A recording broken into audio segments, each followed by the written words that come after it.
Every night, after the guests had gone, and the candles had burned low in the blue and silver dining room, after the last duke, or cabinet minister, or king had been bowed out to his motor car, a small, charming, immaculately dressed American would climb the stairs of his house in Belgrave Square, sit down alone, and write everything down, the flattery and the affairs, the indiscretions murmured over the port, the follies and the vanities and the small cruelties of the most powerful people in Britain. He had spent the whole evening telling them how marvelous they were. Now, in the privacy of his diary, he told the truth. His name was Henry Channon, though everyone called him Chips, and for 40 years he kept what may be the most candid, most gossipy, most quietly devastating record of the British ruling class that has ever been written. He was perfectly placed to do it. He had married into one of the richest families in the country, bought himself a seat in Parliament and a palace of a house, and made that house into a court where everyone who mattered came to dine. The King of England came to his table during the abdication crisis. Winston Churchill came, in opposition and in power. Princes and prime ministers and duchesses and field marshals passed through his rooms in an endless glittering procession, and Chips Channon stood at the centre of it, charming them all and missing nothing. And every night he went upstairs and wrote down what he had seen. What he saw was the royal family and the aristocracy with their masks off, in the private hours when the pageantry was set aside, and what he recorded was not the dignified image the public was shown, but the human reality behind it, the gossip and the snobbery and the marriages that were not what they seemed, the petty meannesses and the hidden affairs, and the ordinary mess of people who happened to wear crowns. He saw the royals at their worst, and he wrote it all down. For decades the world was not allowed to read most of it. When his diaries were first published, they were cut to ribbons, censored to protect the living, the affairs removed, and the names suppressed, and the cruelest observations quietly deleted. Only much later, once every person he had written about was safely dead, was the full and unexpurgated record finally published, 3 million words of it. And the world discovered at last what Chips Channon had really seen and really thought behind the smiling face he showed his glittering friends. If you're enjoying this story so far, don't forget to hit the like button and subscribe. Drop a comment telling me where in the world you're watching from. I love hearing from you. And here is the twist that makes the story darker still. The man who recorded the royals at their worst was, in his own way, one of the worst of them, a snob who worshipped rank above everything, a social climber who bought his way in, an American who reinvented himself and came to despise the country that made him. And, in the years when it mattered most, a man charmed by Hitler's Germany, an appeaser seduced by the glamour of fascism. The witness was not innocent. This is the story of what he saw, and what he was, and the diaries that exposed them both. The greatest chronicler of the British aristocracy was not British at all, and the man who came to worship the old world with the fervour of a convert had been born in the heart of the new, in a city that stood for everything he would spend his life trying to escape. Henry Channon was born on the 7th of March, 1897, in Chicago, Illinois, the son of a wealthy American businessman whose money came from the practical, profitable, unglamorous world of commerce and shipping. The family was rich, comfortably and substantially rich, the kind of prosperous mercantile family that the booming America of the late 19th century produced in abundance. Men who had made fortunes in trade and industry and built solid lives on the proceeds. By any ordinary measure, young Henry had been born lucky into money and security and the expanding possibilities of the richest rising nation on earth. He had been handed, at birth, exactly the kind of comfortable American future that millions would have envied. He did not want it.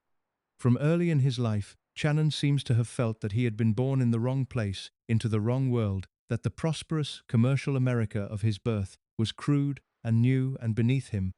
lacking the glamour and the history and the aristocratic refinement that his soul craved.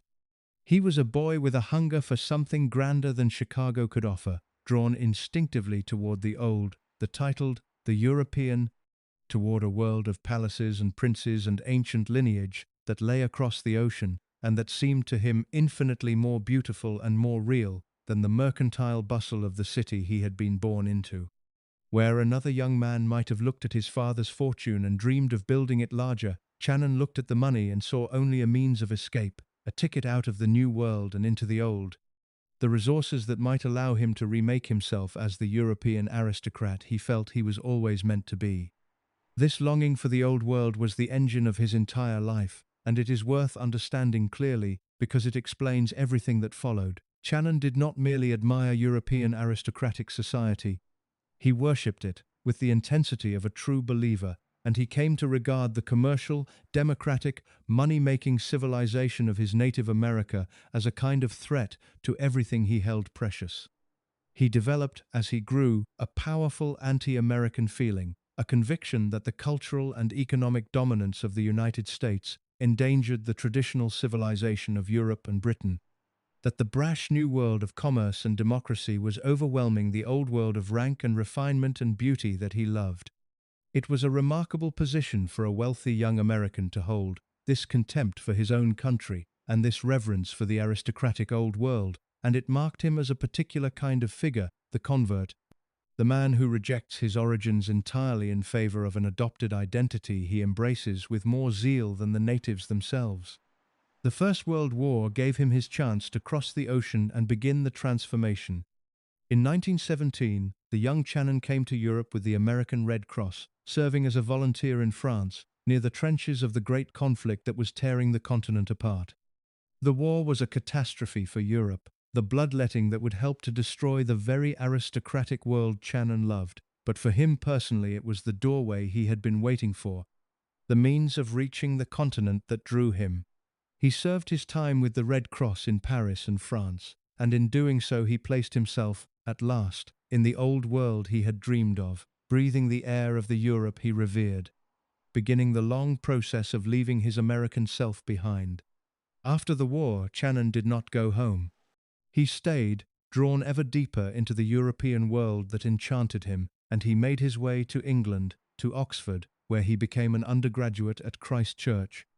one of the grandest and most aristocratic of the Oxford colleges, the college of prime ministers and dukes and the cream of the English upper class. Oxford was the perfect setting for the next stage of his transformation, a place steeped in the history and the tradition and the social refinement he craved, full of the well-bred young men of the English aristocracy whose world he longed to enter.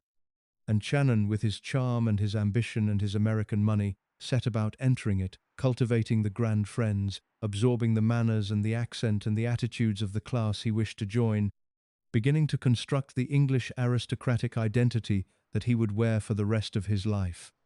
The construction of that identity was a deliberate and thorough work of self-invention, and it amounted to the near total erasure of the American he had been. Channon set about becoming more English than the English, adopting the manners and the speech and the bearing of the aristocracy he worshipped, cultivating an air of grand and ancient refinement that owed nothing to his Chicago origins. He became a naturalized British subject, formally exchanging his American citizenship for the British identity he preferred, making official the transformation he had pursued for years. He immersed himself in English society, in the world of the great houses and the grand families and the glittering social season, working tirelessly to establish himself as a fixture of the aristocratic world he had crossed an ocean to join. The young American from the mercantile family remade himself, through sheer will and charm and money, into an English gentleman of the old school, a creature of the salons and the country houses, a man who seemed, to those who met him, to have sprung from the very world he had in fact invaded from outside. The self-invention extended even to the facts of his own life, and one small episode captures both his vanity and the fragility of the identity he had built. Channon, it seems, was sensitive about his age, and at some point he began to claim that he had been born in 1899 rather than the true year of 1897, shaving 2 years off his life in the small vanity of a man who cared about such things. The deception held for a time, but eventually the truth was exposed, dug up and published by the Sunday Express, the real date of his birth laid bare for all to see. The exposure embarrassed him, this small puncturing of the carefully maintained self-image, and the episode reveals something about the whole project of his life. The way the identity he had constructed was a thing of careful maintenance and quiet deception, vulnerable to the intrusion of inconvenient facts. The man who would spend his life recording the secrets of others was himself a man with something to hide, even in a matter as small as the year of his birth, a self-invented figure whose constructed identity required the suppression of awkward truths. There is a quality to Channon in these years that has led more than one observer to reach for comparisons, and the comparisons illuminate the kind of figure he was. He has been called a real-life Gatsby, after the self-invented social climber of Fitzgerald's novel, the man who remakes himself entirely in pursuit of a glittering world he longs to belong to. And the comparison captures the self-creation, the reinvention, the hunger for a grander identity than the one he was born with. He has been called a real-life Zelig, after the Woody Allen character who turns up among the in-crowd at every great event of his age. And this comparison captures the other remarkable quality of Channon, his uncanny ability to be present, to insert himself into the center of things, to be there at every important moment, mingling with everyone who mattered. He was both of these things at once, the self-invented climber and the ubiquitous insider, a man who had remade himself in pursuit of a world and who then, having remade himself, contrived to be everywhere within it, present at every great occasion, friends with everyone of consequence, at the center of the glittering society he had crossed an ocean to join. And he was, above all, a snob of a particularly pure and unembarrassed kind, and his snobbery was the organizing principle of his social life. Channon worshipped rank and title and lineage with an open, unashamed devotion, ranking people by their place in the aristocratic order, drawn always to the grandest and the most exalted. Contemptuous of those beneath the social heights he had scaled, his snobbery was not a thing he hid or apologized for, but a thing he wore openly,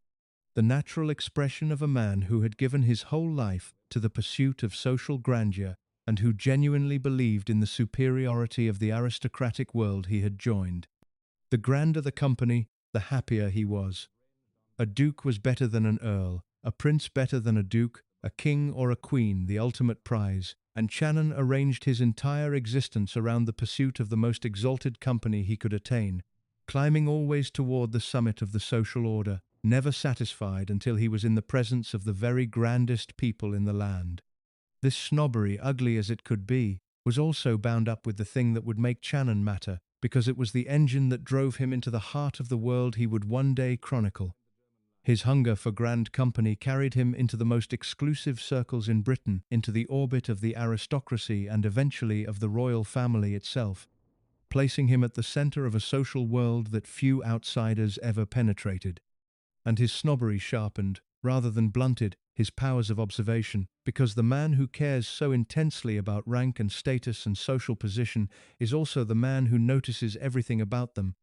who watches the social drama with a keen and hungry eye, who registers every nuance of who is up and who is down, who is in and who is out. Channon's snobbery made him a tireless social climber, and it also made him a brilliant social observer, a man who watched the world he longed to belong to with an attention so intense that he missed nothing, and who then, every night, wrote down what he had seen.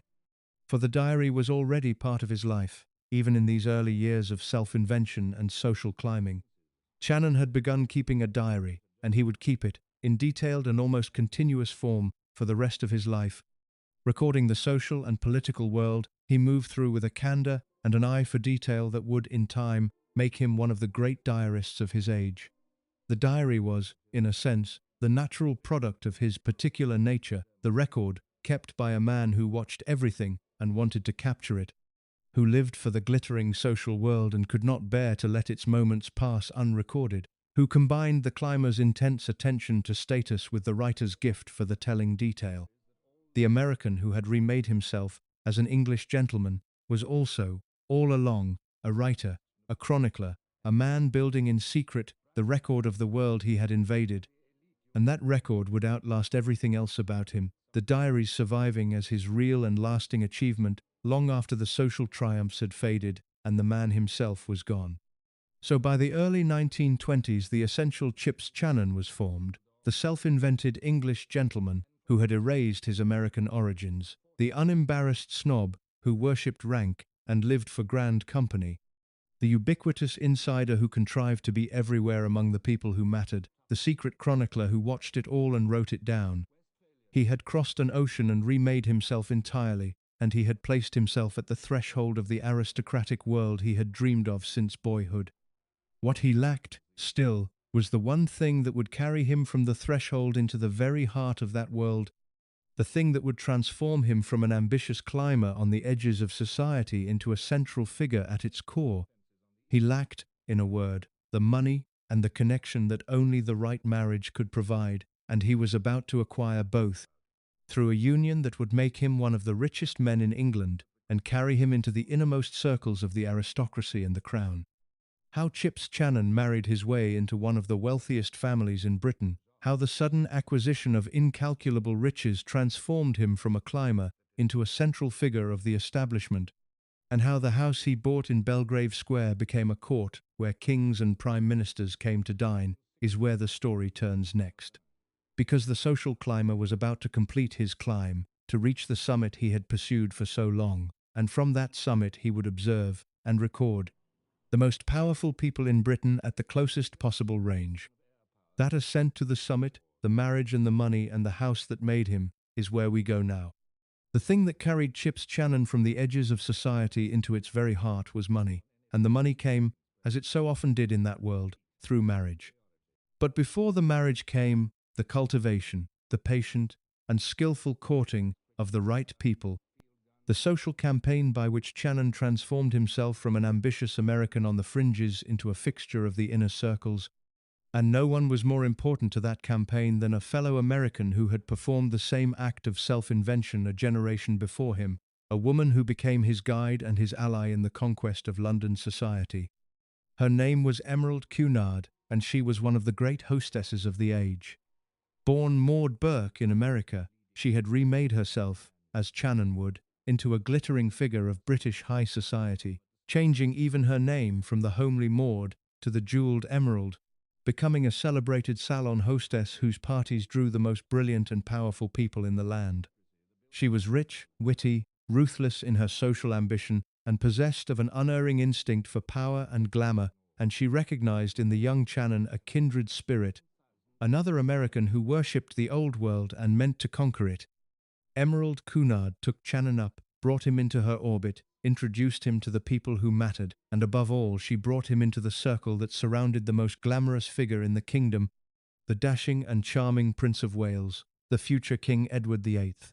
Through Emerald Cunard, Channon gained access to the very heart of fashionable royal society, the fast and glittering set that gathered around the heir to the throne, and that access would prove the foundation of everything that made him matter. It is worth pausing on the kind of world Channon was entering through these connections, because it was a world with its own dangerous enthusiasms. The circle around the Prince of Wales, the set that Emerald Cunard moved in and brought Channon into, was a world that included, alongside its glamour and its wit, a marked sympathy for the rising dictatorships of Europe and a willingness to look kindly on Nazi Germany. The Prince of Wales himself was inclined toward appeasement and was thought to be sympathetic to Germany. Emerald Cunard moved in circles where the German ambassador, Joachim von Ribbentrop, was a welcome and courted figure. The fashionable royal society that Channon joined was not merely frivolous and glittering. It was also, in part, a world that flirted with fascism, that found in the strong men and the spectacle of the dictatorships something to admire, and Channon, entering this world, absorbed its enthusiasms along with its glamour, a fateful inheritance that would mark his judgment in the years to come. But that darkness lay in the future, for now, in the early 1930s, Channon was on the rise, cultivating the grand connections that Emerald Cunard had opened to him,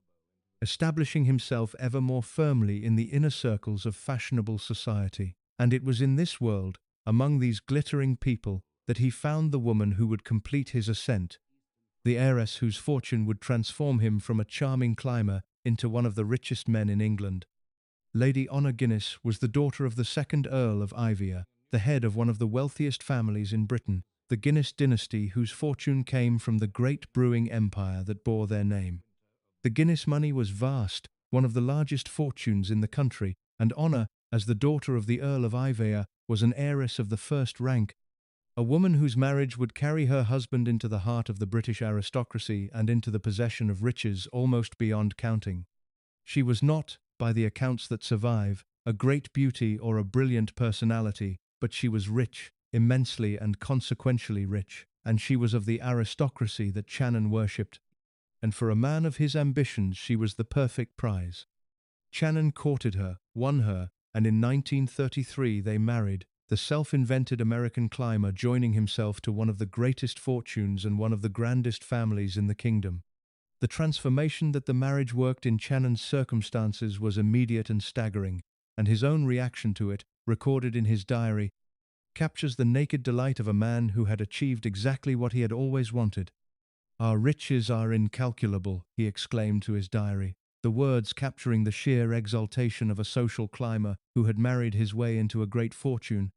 The joy of a man who had pursued wealth and grandeur all his life and had now attained them beyond his dreams. The marriage made him rich, suddenly and enormously rich, the Guinness money flowing to him through his wife,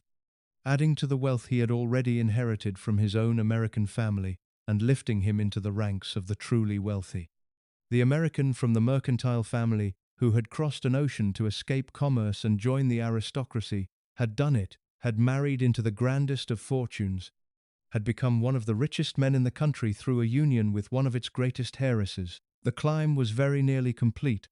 The new wealth was put immediately to the purpose Channon cared about most, the establishment of a grand setting for his social ambitions. And in 1935, he and Honor acquired the house that would become the stage for his greatest triumphs. The house was number 5, Belgrave Square, in the heart of the grandest district of London, and it was bought with the help of the vast Ivier fortune, the Guinness money providing the means for Channon to establish himself in a setting worthy of his aspirations. Channon recorded the decision in his diary with the eye of a man who knew exactly what he wanted, noting that the house had a distinguished air and that he meant to make it gay and comfortable, to turn it into the perfect setting for the glittering social life he intended to lead. And the location was perfect in a way that went beyond mere grandeur, because Channon's new neighbours in Belgrave Square were figures of the very first rank, the Duke of Kent, the glamorous fourth son of King George V, and his beautiful wife Princess Marina, royalty itself, living next door to the social climbing American who had dreamed all his life of exactly such proximity to the crown. What Channon did with the house at Belgrave Square is the thing that made him a central figure of his age, because he turned it into one of the great social courts of the kingdom, a place where the most powerful and glamorous people in Britain came to dine and to gather. And the centerpiece of the house, the room that became famous and that captured the whole extravagance of Channon's social ambition, was the dining room, which he had decorated in a style of dazzling Rococo splendor modeled on the most beautiful palace interiors of Europe. The room was done in blue and silver, a confection of Rococo ornament inspired by the great Rococo pavilions of the German courts, a glittering jewel box of a room that took the breath away, a setting of almost royal magnificence in which Channon entertained his exalted guests.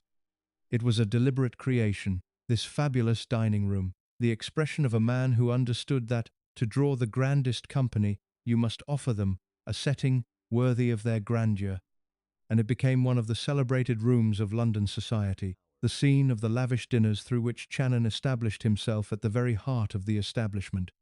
The scale and the brilliance of Channon's entertaining were extraordinary, and they were the foundation of his social position,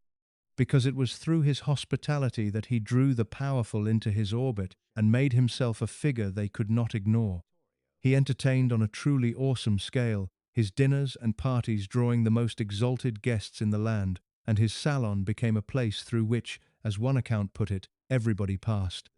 The roll of those who came to his table reads like a directory of the powerful and the famous of the age. The King of England came to dine during the abdication crisis itself, the reigning monarch sitting at the table of the social climbing American at the most dramatic moment of his reign. Winston Churchill came both in his years in the political wilderness and later as Prime Minister. During the war, the great General Lord Wavell, returning from his command in the Middle East, stayed with Channon for 3 months. Princes and prime ministers and duchesses and field marshals and writers and artists passed through the rooms at Belgrave Square in an endless procession, drawn by Channon's lavish hospitality and his charm and the glittering company he assembled, and Channon stood at the center of it all, the host, the fixer, the man at whose table the powerful gathered. The achievement of all this, the wealth and the house and the salon and the exalted company, completed the long ascent that Channon had pursued since his Chicago boyhood, and it placed him in exactly the position he had always wanted and, crucially, in exactly the position that would make his diaries matter. He was now not a climber on the edges of the establishment, but a central figure within it, a man at whose table kings dined and prime ministers gathered, intimate with the most powerful people in the land. Present at the heart of the social and political life of the kingdom, he had reached the summit, and from that summit he could observe the great figures of his age at the closest possible range, could watch them over his own dinner table, could hear their indiscretions and witness their dramas and register their follies and their vanities, and could then, every night, write it all down. The social position he had built was also an observation post, the most exclusive vantage point in the kingdom from which Channon watched the powerful with his keen and hungry and unforgiving eye.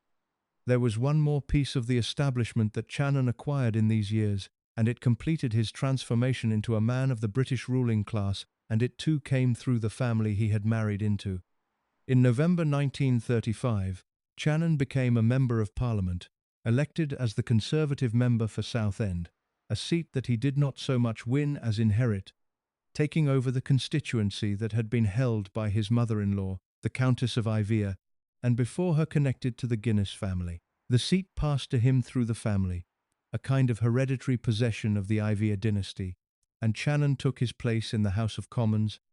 adding to his wealth and his social position the status of a parliamentarian, a maker of laws, a member of the governing class of the nation.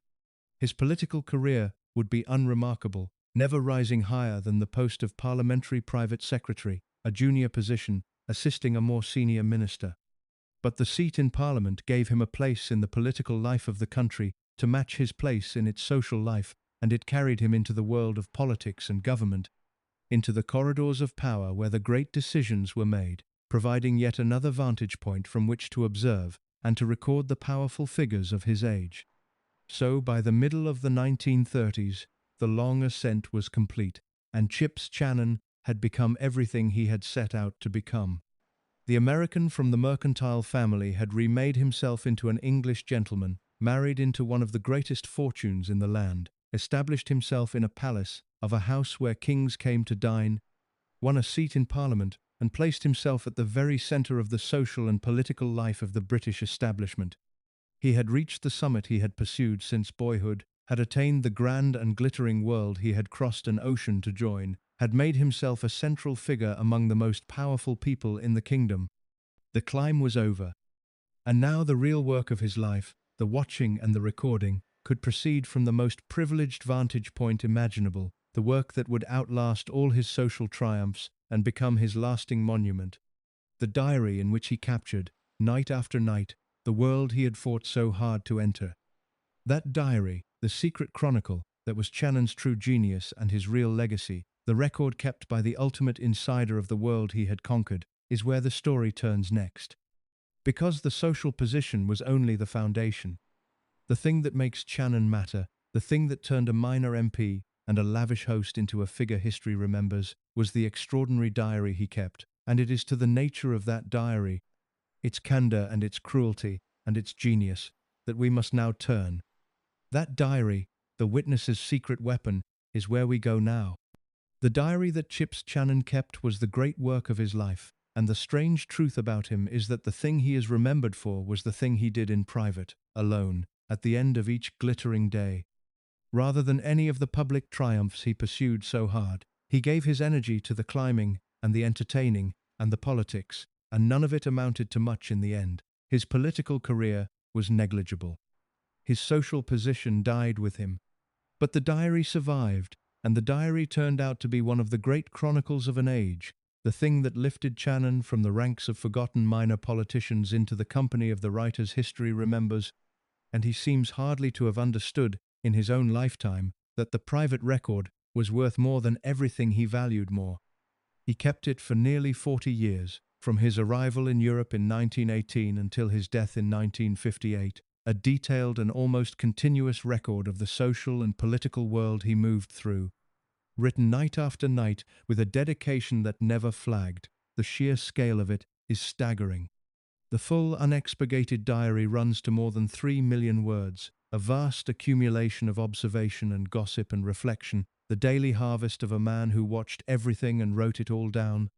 Decade after decade, through the social whirl of the 20s and the political dramas of the 30s and the long ordeal of the war and the changed and diminished world that followed. Few people have ever recorded their times in such volume and such detail, and fewer still have done it from so privileged a vantage point, at the very center of the social and political life of a great nation, intimate with the most powerful people of the age. The quality of the diary, the thing that makes it more than a mere accumulation of social engagements, is the quality of Channon's eye and the quality of his pen. He was, whatever his failings as a man, a genuinely gifted writer, possessed of a sharp and vivid prose style and an unerring instinct for the telling detail,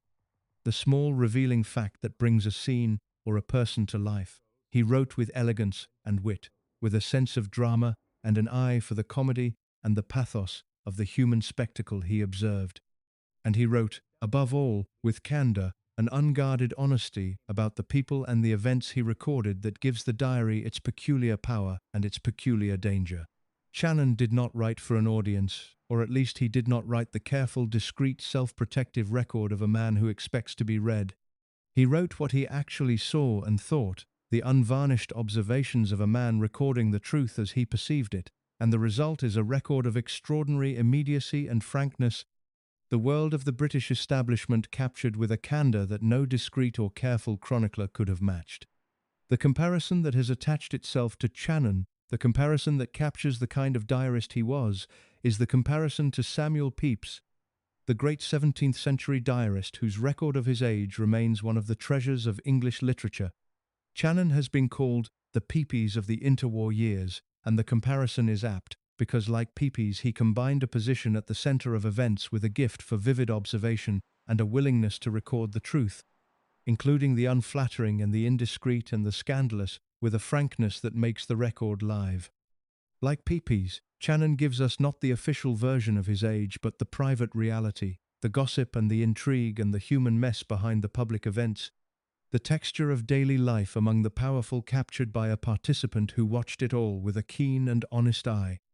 The comparison places Channon in the first rank of diarists, among the handful of writers whose private records have become essential documents of their times, and it is a comparison he has genuinely earned, whatever else may be said about him. But the gossipy candour that makes the diary great is bound up with a quality that makes it troubling, and that quality is its cattiness, its malice, the sharp and unsparing cruelty with which Channon recorded the failings and the absurdities of the people around him. He was, alongside his elegance and his wit, a bitchy writer, a man who delighted in the malicious observation, the cutting judgment, the recording of other people's flaws and follies and humiliations. The diary is full of waspish portraits, unflattering assessments, cruel little verdicts on the great figures of the age, delivered with a relish that reveals as much about Channon as about his subjects. He noticed people's weaknesses and recorded them without mercy. He registered the social failures and the physical declines and the moral lapses of his acquaintances with a sharp and gleeful eye.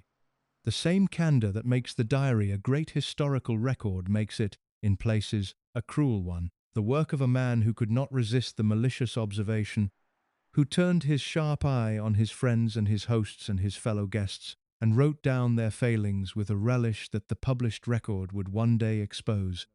This brings us to the central tension at the heart of Channon's whole enterprise, the contradiction that makes him so fascinating and so troubling a figure,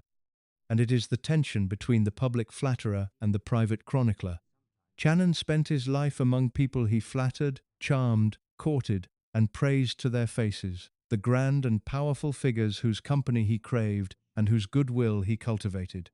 He was, by all accounts, a delightful host and a charming companion, a man who made his guests feel marvelous, who flattered the powerful and courted the grand with all the skill of a practiced social climber. And then, every night, when the guests had gone, he went upstairs and wrote down the truth about them. The malicious observations and the cutting judgments and the recording of all the failings he had been too charming to mention to their faces. The man who told the Duchess how wonderful she looked recorded in his diary that she was growing fat. The man who flattered the powerful over dinner registered their follies and their vanities in the privacy of his pages. The public face and the private record were two entirely different things, the smiling courtier and the unsparing chronicler, and the gap between them is the gap that defines Channon's whole enterprise. There is a word for what Channon was doing, and it is a hard word, but it is the honest one. He was a kind of betrayer. The people who welcomed him into their homes, who trusted him as a friend and a guest, who spoke freely in his company and revealed themselves to him in the intimacy of social life, did not know that they were being recorded, that their indiscretions and their failings and their private moments were being written down each night by the charming American who seemed so devoted to them. They trusted him, and he recorded them, and the record he kept was not the discreet and protective record that friendship might warrant, but the unsparing chronicle of their flaws and their follies. Channon was the insider who betrayed the confidence of the world that embraced him, the guest who recorded what he saw in the houses that welcomed him, the friend who wrote down the secrets that friendship was supposed to protect. He was a witness, and he was a betrayer, and the two were inseparable, because the very candor that makes his record valuable was a candor that violated the trust of the people he recorded. It is worth dwelling on the particular kind of betrayal this represents, because it is subtle and it is bound up with the nature of social life itself. Channon did not steal documents or sell secrets or commit any obvious treachery. He simply went to dinner and then wrote down what he had seen, the ordinary act of a diarist recording his day. But because he was so completely an insider, so deeply trusted, so intimate with the most private circles of the establishment, his recording amounted to a betrayal of an unusual kind, the violation of the trust that the powerful place in those they admit to their company. The aristocracy and the royal family relaxed in Channon's presence, treated him as one of their own, spoke and behaved before him as they would before a trusted friend. And he repaid that trust by recording everything, by turning the intimacy he had been granted into material for his chronicle, by making the private world he had been admitted to into the subject of a record that would one day expose it. The betrayal was the betrayal of the witness, the violation that lies in the very act of recording a world that trusted you not to. And yet, here is the complication that makes Channon more than a simple traitor, the thing that redeems the betrayal even as it deepens it. Channon recorded himself with the same candor he turned on others. The diary is not merely a record of other people's failings, but a remarkably honest record of Channon's own, his snobbery and his social climbing and his vanities and, in the unexpurgated version, his love affairs and his most private desires. He did not spare himself. He wrote down his own ambitions and his own follies and his own secret life with the same unflinching honesty he brought to his observations of others, exposing himself in his pages as thoroughly as he exposed the world around him. The betrayer was also a kind of confessor, the chronicler of his own flaws as well as everyone else's, and this self-exposure complicates the charge of betrayal, because a man who records his own secrets along with everyone else's is not simply a traitor, but something more like a witness who spares no one, including himself. The diary betrays the world it records, but it also betrays its author, laying bare the snobbish, climbing, secretly homosexual social adventurer who wrote it. And the honesty of that self-exposure is part of what makes the diary great. The danger of the diary, the thing that made it a kind of social explosive, lay in the specific nature of what it recorded, because Channon's vantage point gave him access to the most sensitive secrets of the most powerful people in the land. He was intimate with the royal family. He was at the heart of the political establishment. He knew the private truths behind the public faces, the affairs and the scandals and the hidden realities that the powerful concealed from the world. And he wrote it all down, creating a record that, if it were ever published in full, would expose the private lives of kings and princes and prime ministers and duchesses, would reveal the affairs and the snobberies and the follies that the establishment kept hidden, would strip away the dignified public image and show the human reality beneath. The diary was a kind of time bomb, a record of explosive secrets waiting to be revealed, and the question of when and how and in what form it would be published would become, after Channon's death, a delicate and consequential matter, because the full publication of what Channon had seen would expose a whole world that had trusted him to keep its secrets. This is why the diary matters, and why Channon matters, far more than his unremarkable life would otherwise warrant. He was the witness at the heart of the establishment, the insider who recorded everything, the trusted friend who wrote down the secrets, the charming social climber whose private chronicle captured the British ruling class with a candour and a cruelty and a brilliance that make it one of the great records of the age. And his particular subject, the subject that gives this story its theme, was the royal family, the crown he had worshipped since boyhood and had finally penetrated, the kings and princes and queens he observed at the closest range and recorded with the same unsparing honesty he brought to everyone else. The snob who worshipped royalty was also the witness who saw the royals at their worst and wrote it all down, and it is to that royal material, the heart of Channon's chronicle and the heart of this story, that we must now turn. How Channon penetrated the innermost circle of the royal family, what his unique vantage point allowed him to observe, and how the social climbing American came to stand at the very center of royal society. Intimate with the crown he had crossed an ocean to worship, is where the story turns next. Because the diary's greatest subject was the monarchy, and Channon's greatest achievement and his greatest betrayal was the record he kept of the royal family in their private hours. That royal vantage point, the witness at the heart of the crown, is where we go now. For a man who had worshipped royalty since his Chicago boyhood, who had crossed an ocean in pursuit of the glamour of crowns and courts, the penetration of the innermost royal circle was the ultimate prize, the summit of every ambition he had ever held. And Chips Channon reached that summit, carried there by his wealth and his charm and his lavish hospitality and, above all, by the connections that his fellow social climber Emerald Cunard had opened to him. The American who had dreamed all his life of proximity to royalty found himself, by the middle of the 1930s, at the very heart of royal society, intimate with princes and kings, a fixture of the glittering set that surrounded the throne. The crucial connection, the one that brought him into the royal orbit, was the link to the Prince of Wales, the dashing and glamorous heir to the throne who would briefly become King Edward VIII. Emerald Cunard moved in the prince's circle, and she brought Channon into it, introducing him to the fast and fashionable set that gathered around the heir, the glittering world of parties and pleasure and modernity over which the Prince of Wales presided. The prince was the most glamorous figure in the kingdom, a charming and restless and modern young man who chafed against the stuffy formality of his father's court and gathered around himself a set of fashionable friends who shared his tastes.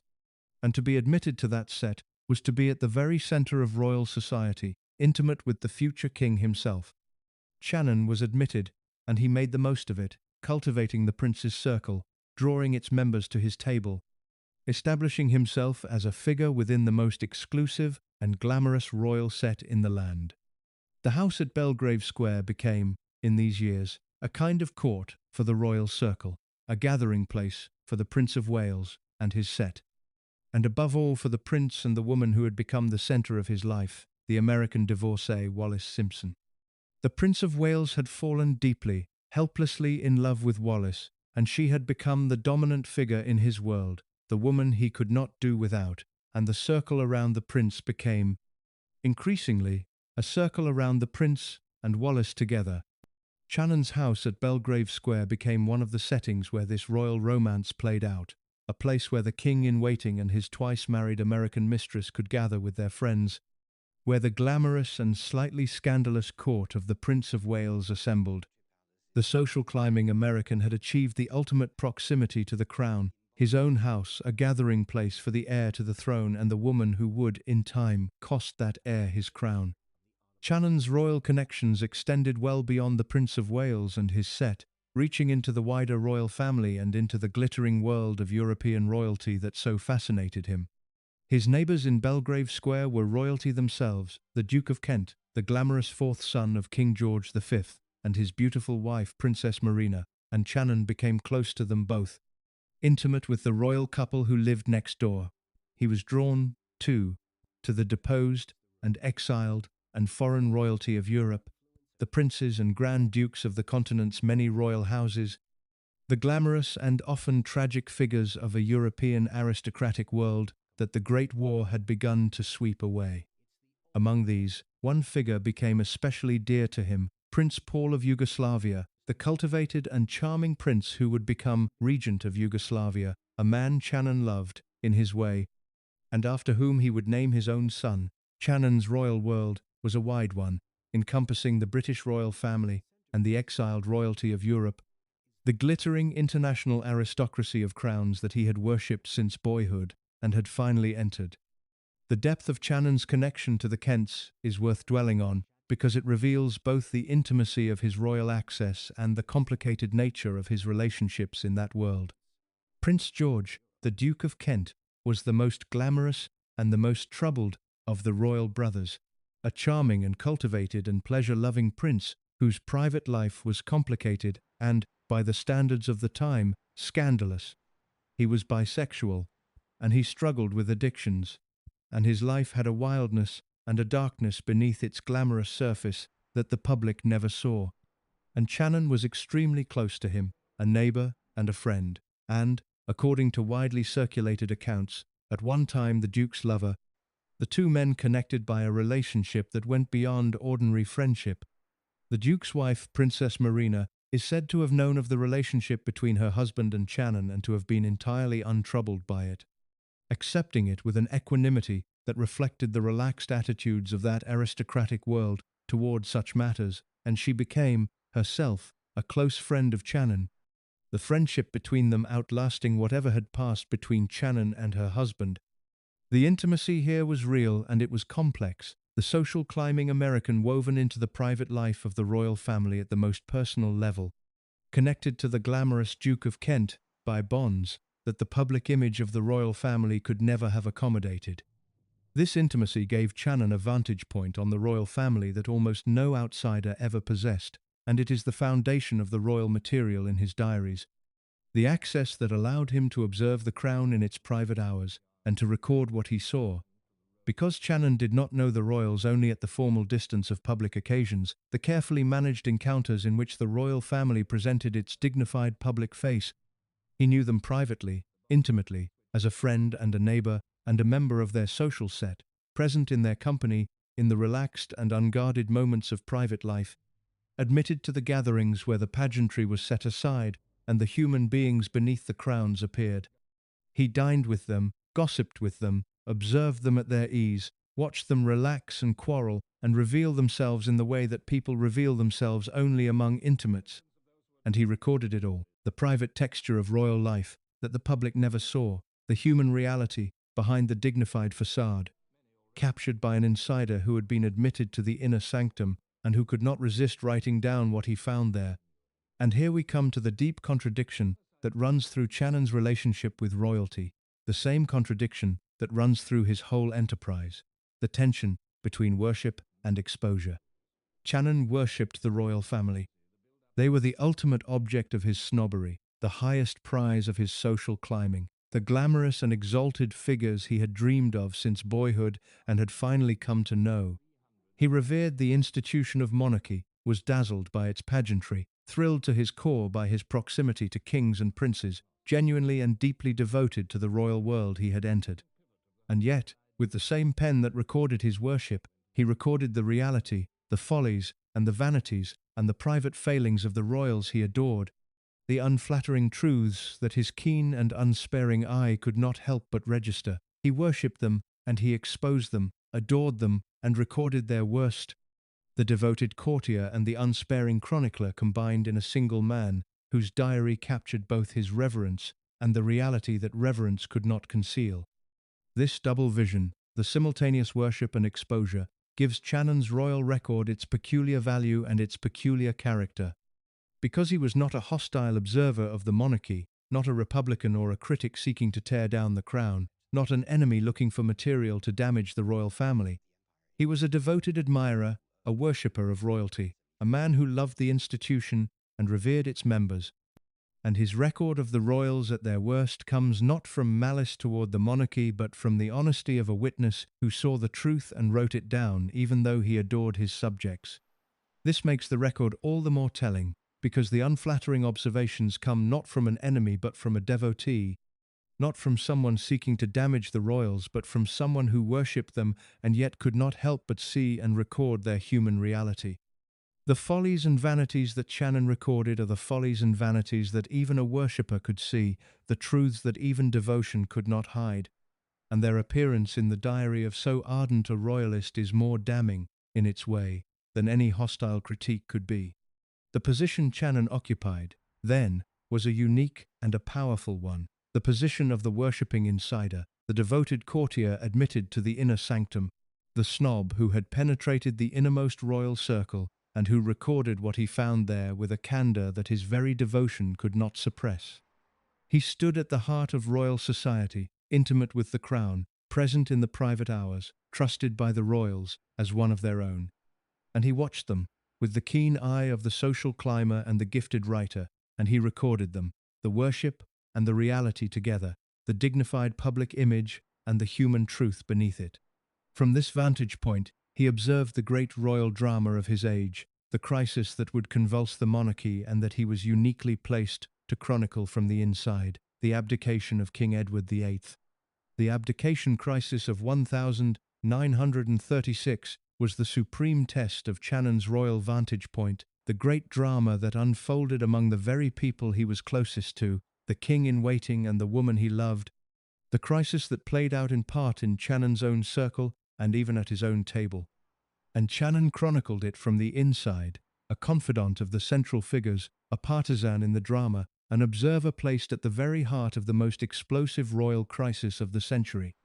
His record of the abdication is one of the great set pieces of his diary, the insider's account of a crisis that the public experienced only from the outside, and it reveals both the extraordinary access he enjoyed and the complicated loyalties that his position involved. How Channon experienced the abdication crisis from the inside, what his diary reveals about the drama that unfolded among his closest friends, and how the social climbing American came to be a confidant of the king who gave up his throne and the woman he gave it up for, is where the story turns next.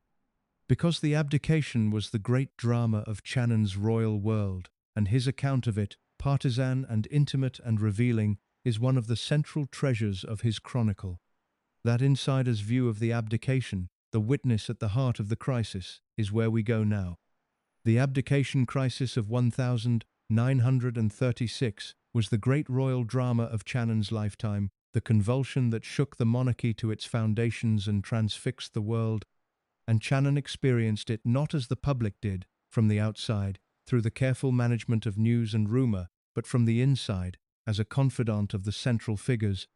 a member of the very circle in which the drama unfolded. It was, for a man whose whole life had been a pursuit of proximity to the great events of his age, the supreme vindication of his climbing, the moment when his cultivated intimacy with the royal world placed him at the heart of the most dramatic royal crisis of the century. The crisis arose, as the world would eventually learn, from the determination of King Edward VIII to marry the woman he loved, the twice-married American divorcee Wallis Simpson, a marriage that the establishment and the church and the government could not accept, and that would force the king to choose between the woman and the throne. The drama built through 1936, the year that opened with the death of King George V and the accession of his glamorous eldest son, and that would end with that son giving up his crown for love. And Channon was placed, by his connections and his intimacy with the royal set, at the very centre of the unfolding story, a friend of the king and a friend of Wallis, present in the circle where the crisis played out, privy to the drama as few people in the kingdom were. Channon's diary records the crisis from this privileged vantage point, and it captures the experience of the royal set as the drama unfolded around them, the gossip and the anxiety and the partisanship of the glittering world in which the king and Wallis moved. The king dined at Channon's house during the crisis itself, the reigning monarch sitting at the table of the social climbing American at the most fraught moment of his short reign, and Channon recorded the experience of having the king to dinner as the great drama played out, the intimate proximity to the central figure of a crisis that was convulsing the nation. The diary gives us the texture of the abdication as it was experienced by those closest to it, not the public drama of news and rumour but the private reality of the royal circle, the dinners and the conversations and the anxious speculation among the friends of the king as his throne hung in the balance. The most striking thing about Channon's record of the abdication, and the thing that reveals most about both his loyalties and the unreliability of even an insider's account, is his partisanship toward Wallis Simpson, the warmth and admiration with which he portrayed the woman at the center of the crisis. Channon liked Wallis, admired her, took her side in the drama, and his diary presents a portrait of her that is sympathetic and flattering, a defense of the woman whom much of the establishment regarded as a scheming adventuress unfit to be near the throne. He described her, in his diary, in warm and admiring terms, as a woman of dignity and tact and discretion, of warmth and friendliness, a sympathetic portrait of a figure who was, in the eyes of many, the villain of the drama. His early assessment of her, recorded before the crisis broke, captured both her ordinariness and her extraordinary power, mass, noting that she was a plain and unpretentious little woman who nonetheless carried the air of a personage who walked into a room almost expecting to be curtsied to, who held complete power over the Prince of Wales. The portrait is vivid and it is sympathetic, the work of a man who had taken Wallis's side and who recorded her with the warmth of an admirer rather than the hostility of a critic. It is worth pausing on this partisanship, because it reveals something important about the nature of Channon's diary as a historical source, the thing that must always be remembered when reading his account of the royals or of anything else. Channon's portrait of Wallis as the soul of dignity and discretion and warmth goes against the grain of most other accounts of her, the many descriptions of a harder, more calculating, more ambitious woman, and the discrepancy is a reminder that Channon's diary, for all its candor and its value, is not neutral truth but the partial and biased record of a man with his own loyalties and his own affections and his own blind spots. He saw Wallis through the eyes of a friend and an admirer, and his portrait of her reflects that friendship, presenting her in a flattering light that other observers, less devoted to her, did not share. The diary is a magnificent record, but it is a record shaped by Channon's own attachments and antipathies, his snobberies and his loyalties, and the portrait of Wallis is a clear example of the way his personal feelings coloured his observations, producing a sympathetic account that tells us as much about Channon's loyalties as about Wallis herself. The witness was not objective. He saw the world through the lens of his own affections, and his record must be read with that always in mind. Channon's position during the abdication was complicated by the fact that his loyalties were divided, that he was a friend not only of the king and Wallis but of the other side as well, the side of the establishment and the family that opposed the marriage. For Channon was, alongside his partisanship for Wallis, an admirer of Queen Mary, the formidable mother of the king, the embodiment of the institution that the marriage threatened. And he was charmed by the Duchess of York, the wife of the king's younger brother, the woman who would become queen when her husband took the throne after the abdication, the future Queen Elizabeth, the Queen Mother. Channon thus found himself in the delicate position of being friends with both sides of the crisis, partisan to Wallis and the king on the one hand, and an admirer of Queen Mary and the Yorks on the other. His loyalties stretched across a divide that was tearing the royal family apart. He had to tread carefully to navigate a crisis in which his friends were on opposite sides, and his diary reflects this delicate position, the record of a man caught between his affections, sympathetic to the king and Wallis yet admiring of the family and the institution that opposed them. This divided loyalty is itself revealing because it captures the way the abdication crisis cut through the very social world that Channon inhabited, dividing friends and setting the glittering set against itself. The crisis was not merely a constitutional drama played out in the corridors of power but a social earthquake that shook the world of the aristocracy and the royal circle, forcing people to take sides, dividing the social set between those who supported the king and those who supported the establishment. Channon, with friends on both sides, experienced this division at first hand, and his diary records the way the crisis fractured the social world, the tensions and the divisions and the taking of sides that ran through the glittering society in which he moved. The abdication was, in his account, not only a royal drama, but a social one, a crisis that divided the very world he had climbed into. And his record of it captures the experience of a society convulsed by a drama at its heart. The crisis reached its climax in December 1936, when King Edward VIII, refusing to give up Wallis and unable to marry her and keep his throne, abdicated, surrendering the crown to his younger brother, who became King George VI. It was a stunning event, the voluntary abandonment of the throne by a reigning monarch for the love of a woman, and it marked the end of the glamorous reign that had barely begun, and the elevation of the shy and reluctant younger brother to a crown he had never expected. For Channon's social world, the abdication marked a changing of the guard, the passing of the glamorous court of Edward, and the rise of the more sober and dutiful court of George VI and his wife Elizabeth, a transformation of the royal landscape that Channon, ever attuned to the shifts of social power, recorded with his characteristic eye for the movements of fortune.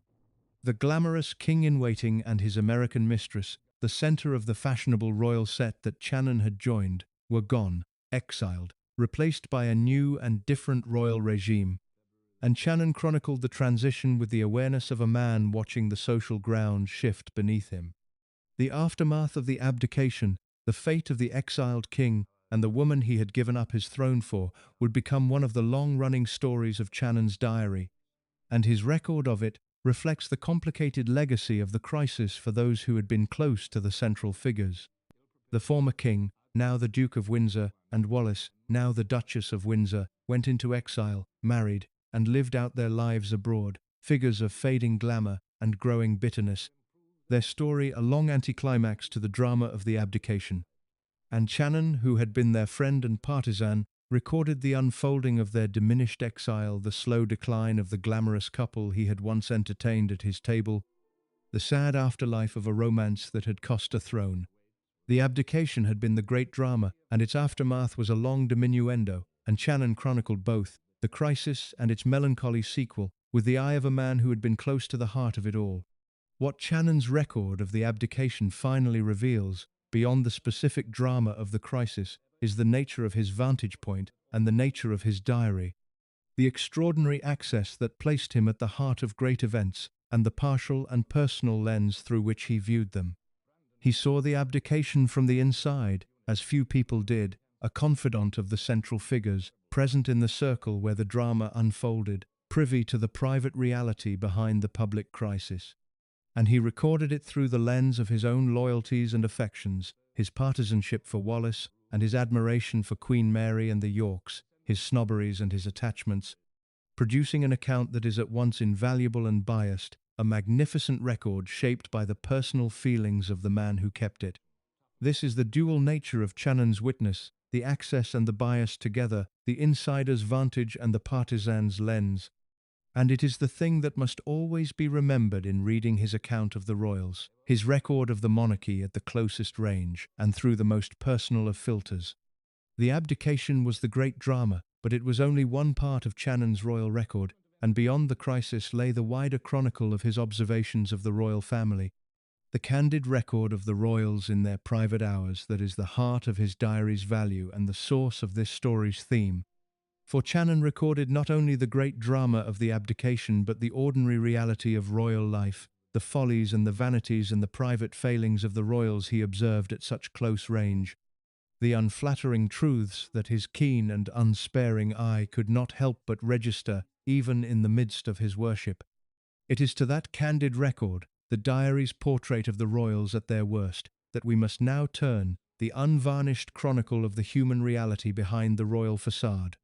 How Channon recorded the royal family in their private hours, what unflattering truths his diary preserved about the people behind the crowns, and what his candid chronicle reveals about the gap between the royal image and the royal reality is where the story turns next. Because the abdication was the great set piece, but the deeper value of Channon's royal record lies in the everyday candour, the recording of the royals as they really were. And it is to that candour that we now turn. That candid record of the royals at their worst is where we go now. The heart of Chips Channon's value as a chronicler, and the heart of this story, lies not in the great set piece of the abdication, but in the everyday candour of his royal record, the way he captured the royal family in their private hours and wrote down what the public never saw. Because Channon's diary is, among other things, one of the great records of what the royals were actually like behind the pageantry, the human reality beneath the dignified public image, and the picture it gives is very different from the one the monarchy presented to the world. The public image of the royal family in Channon's era was a thing of immense dignity and gravity, a carefully constructed image of duty and propriety and almost sacred grandeur. The royals presented to the public as figures above the ordinary human level, embodiments of the nation's continuity and virtue. This image was the foundation of the monarchy's authority, the mystique that gave the crown its power, and it was maintained with great care. The private reality of the royal family kept hidden behind the dignified public face. The public saw the royals at their ceremonies and their public appearances, in the carefully managed encounters in which they performed their roles, and the public was meant to see nothing else, to know nothing of the human beings behind the crowns, to accept the dignified image as the whole truth of the royal family. Channon saw behind the image, and he recorded what he saw, and what he saw was the ordinary human reality that the image concealed. The follies and the vanities and the small failings of people who happened to wear crowns but who were, in their private hours, as flawed and as human as anyone else. His diary captures the royals gossiping and quarrelling, vain about their appearance and petty in their judgments, snobbish and self-absorbed and ordinary in all the ways that the public image denied.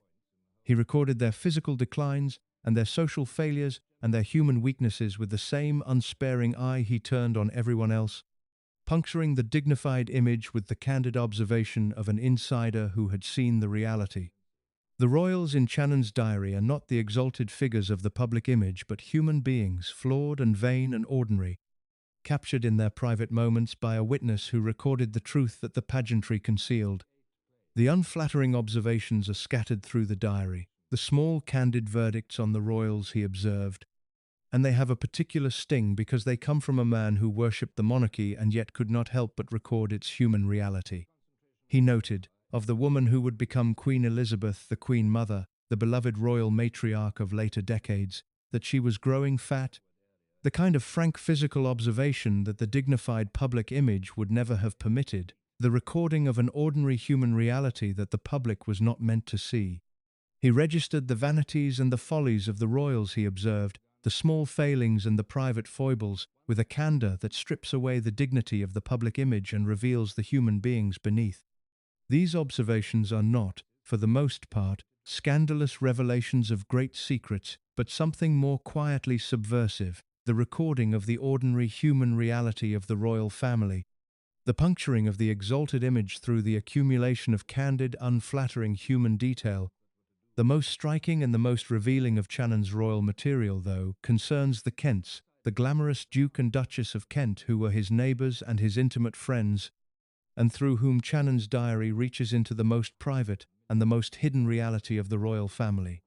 Prince George, the Duke of Kent, was the fourth son of King George V and Queen Mary, the most glamorous and the most cultivated of the royal brothers, a charming and pleasure-loving prince whose public image was one of dashing royal glamour. The private reality, the reality that Channon knew and recorded, was darker and more complicated. The Duke of Kent was bisexual, conducting relationships with men in an era when homosexuality was both illegal and the subject of intense social stigma, and he struggled, as well, with addiction. His glamorous life, shadowed by the troubles that the public never saw, the dashing royal prince of the public image was, in private, a more troubled and more complicated figure, his life marked by the secret relationships and the addictions that the dignified royal facade concealed entirely. Channon knew this private reality intimately because he was part of it, connected to the Duke of Kent by a relationship that was, according to widely circulated accounts, at one time a sexual one.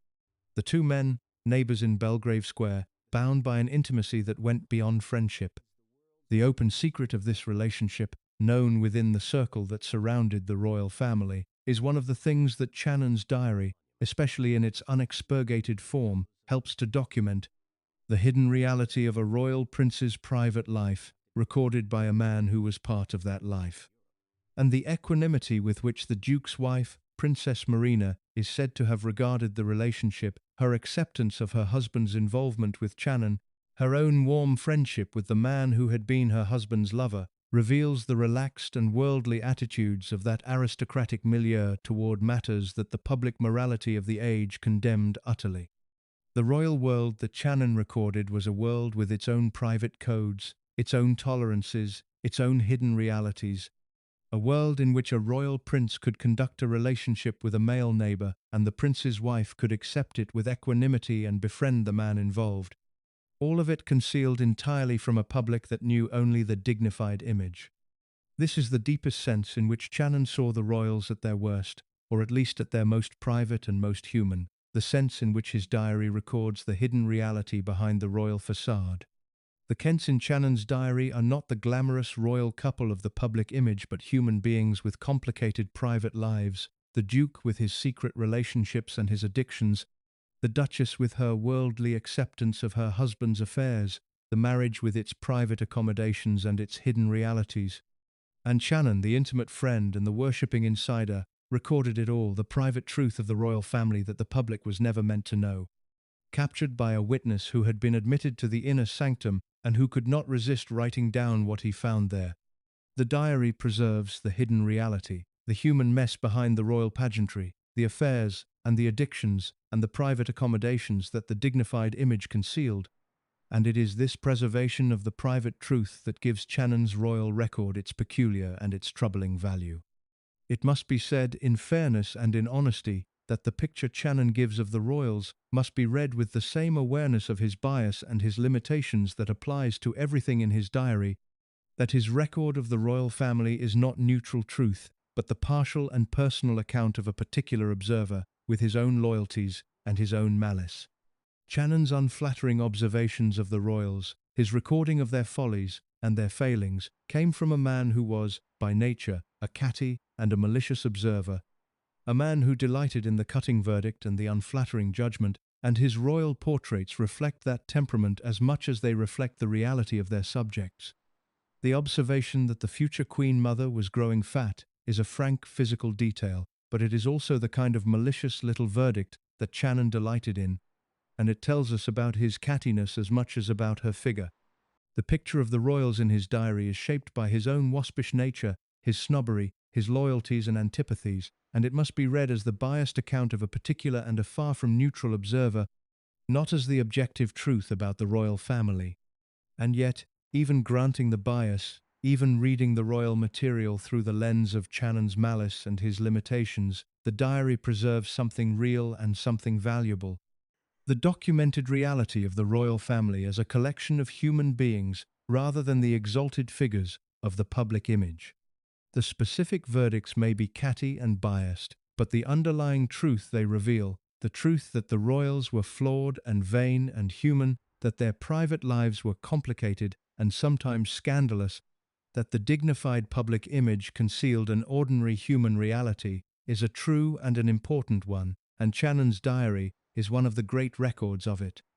The monarchy presented itself as a thing above the ordinary human level, and Channon's diary documents the human reality beneath the presentation, the affairs and the snobberies and the follies and the small cruelties of people who wore crowns but who were, in their private hours, as flawed as anyone, and the preservation of that reality, however biased the specific observations, is a genuine and a valuable achievement. The deepest significance of Channon's royal record, the thing that makes it matter beyond the specific gossip and the particular scandals, is what it reveals about the gap between the royal image and the royal reality. The gap between the dignified public face of the monarchy and the human truth behind it.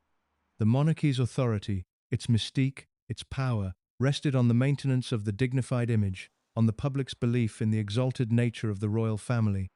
on the concealment of the human reality behind the carefully constructed facade. And Channon's diary documents the reality that the facade concealed, the ordinary human truth of the royal family, the affairs and the follies and the failings that the public was never meant to see. The diary is, in this sense, a record of the gap between image and reality at the heart of the monarchy, the documentation of the human truth behind the dignified pretense, and its value lies in the way it strips away the image and reveals the reality, the human beings behind the crowns, captured by a witness who had been admitted to the private world and who recorded what he found there. This is what Channon saw, and this is what he wrote down, the royals at their most human and their most private, the reality behind the image, the truth that the pageantry concealed. If you're hooked on this story, make sure to subscribe and turn on notifications so you never miss an upload. Your support means everything and helps me bring you more emotional stories like this one. But there is a darkness in Channon's record that goes beyond the gossip about the royals, a darkness that concerns the witness himself and that must be confronted honestly. Because the man who recorded the royals at their worst was, in his own judgment and his own conduct, capable of something far worse than the petty follies he chronicled. For in the years when his diary was recording the glittering social world and the royal gossip, Channon was also recording and revealing his own political judgment.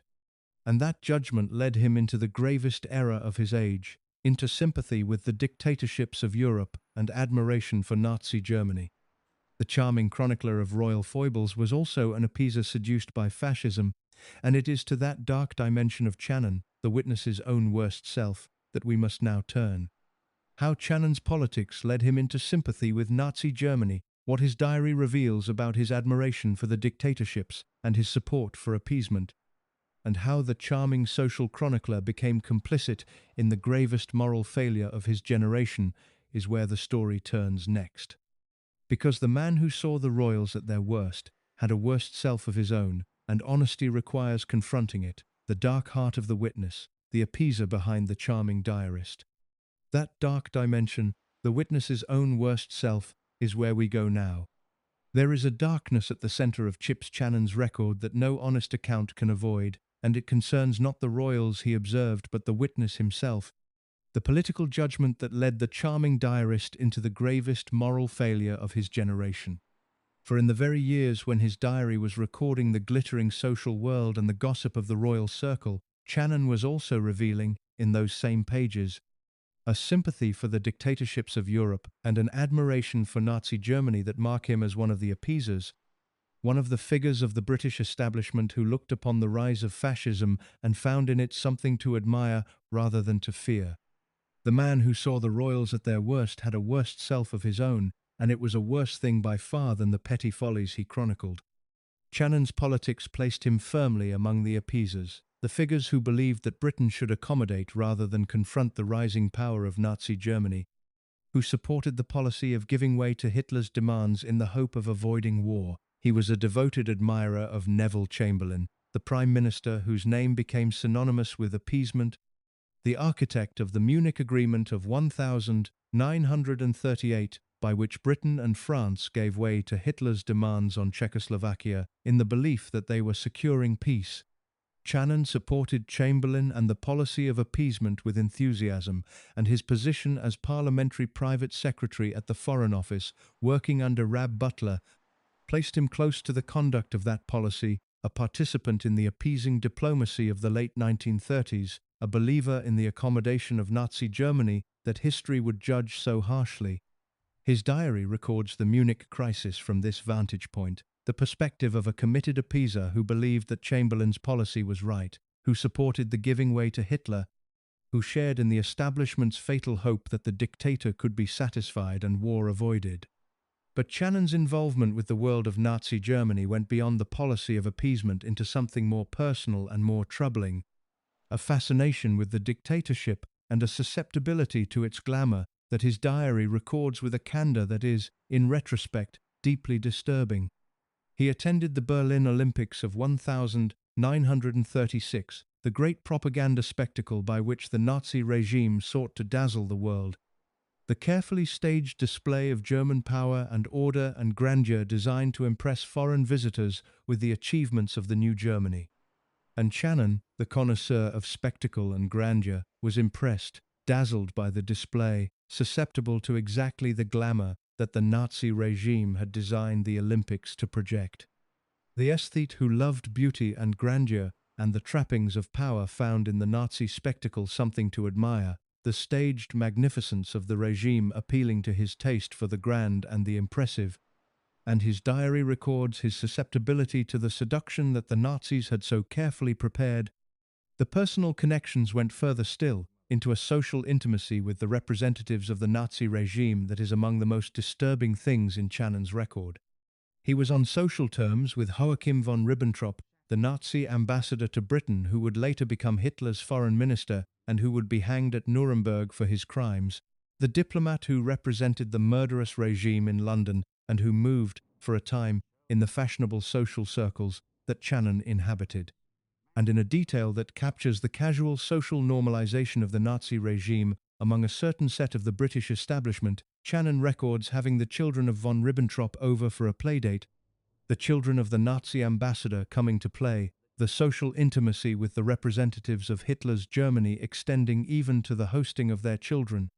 It is a small detail, a domestic and apparently innocent one, and that is precisely what makes it so disturbing, the way it reveals the casual social acceptance of the Nazi regime among Channon's set. The normalization of the representatives of a murderous dictatorship into the ordinary fabric of fashionable social life, the children of the man who would hang at Nuremberg coming over to play. The most chilling expression of Channon's susceptibility to the Nazi cause, the moment that reveals most starkly the failure of his political and moral judgment, came in 1938. When Hitler's Germany annexed Austria in the Anschluss, the forcible absorption of an independent nation into the Nazi Reich,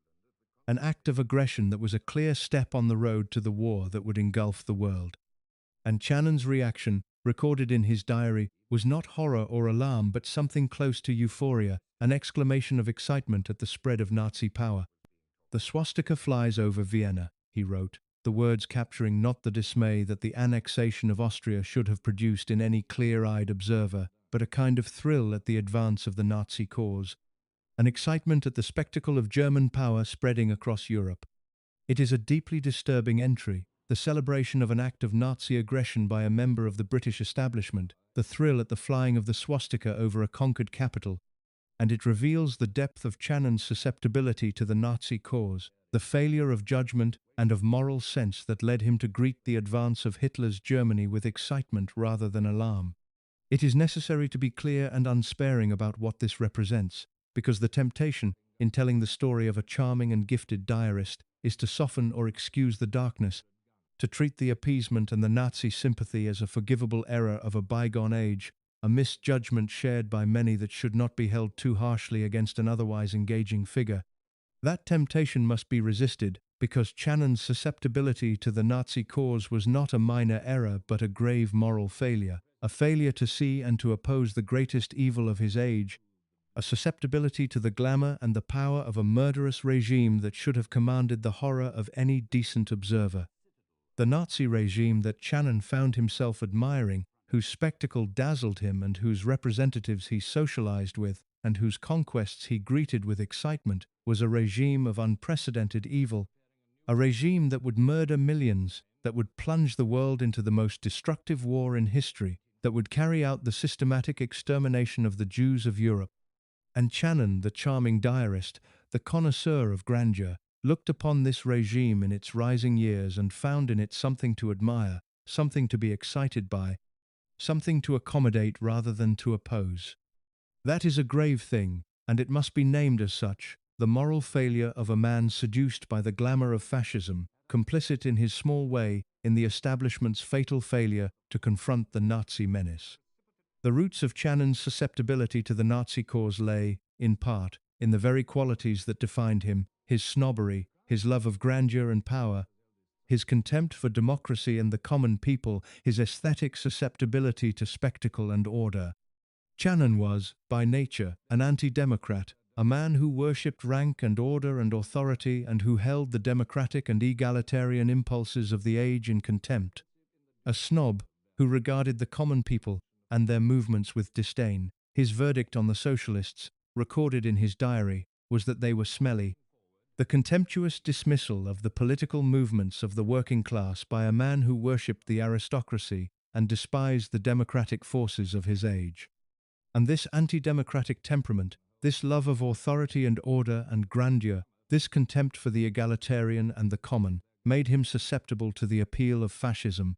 the political movement that promised order and authority and grandeur against the messy democracy he despised. The snobbery that made him a worshipper of royalty also made him a sympathizer with the dictatorships, the same love of rank and order and authority drawing him toward the strong men and the spectacle of the fascist regimes, and his Nazi sympathy was, in this sense, of a piece with his whole character,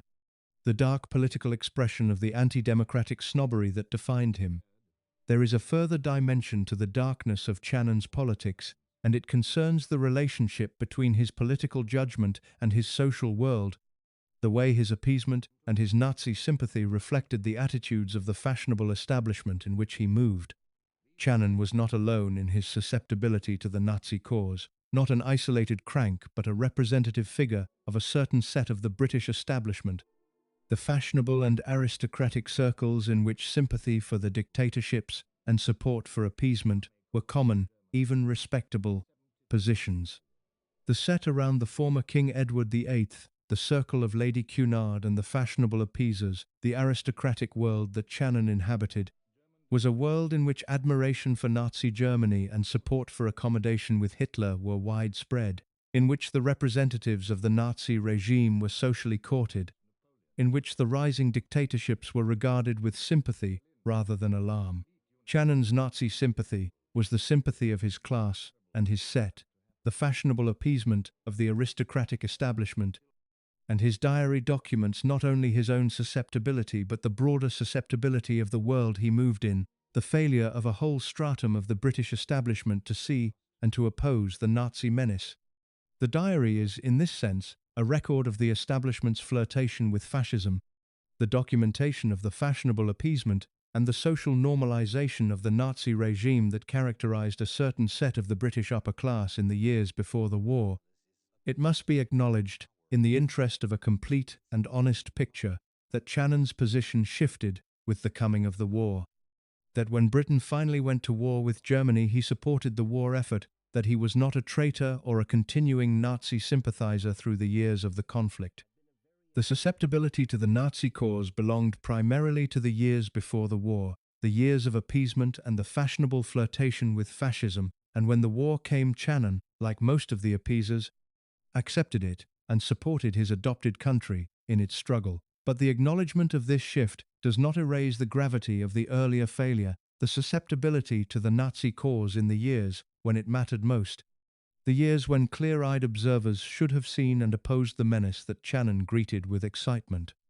The failure of judgment in the 1930s, the admiration for the dictatorship and the support for appeasement and the thrill at the advance of Nazi power remains a grave mark against Channon,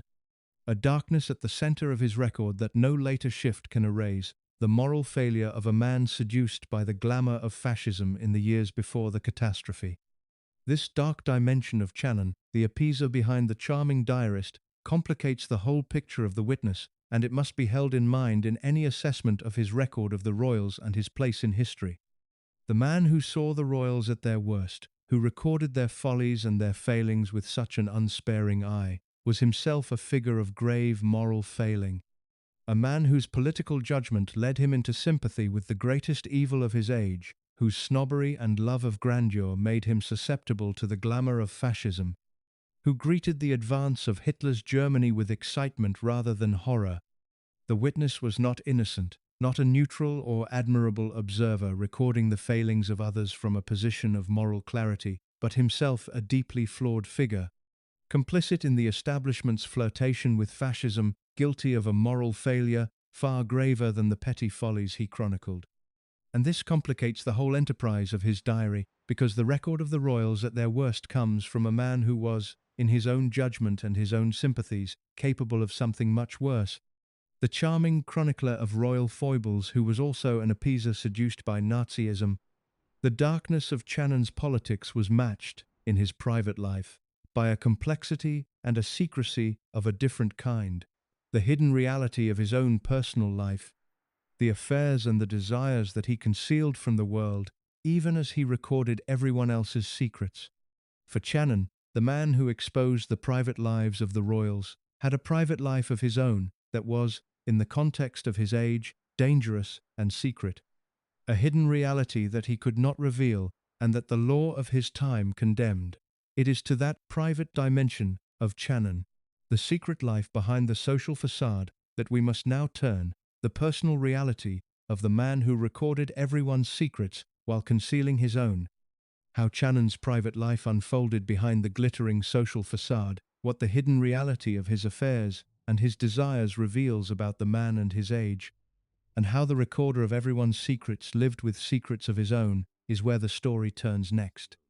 Because the witness had a private life as hidden as any he chronicled, and the story of that private life, the marriage and the affairs and the secret desires, is the next dimension of the complicated figure who saw the royals at their worst. That private dimension, the secret life of the witness, is where we go now.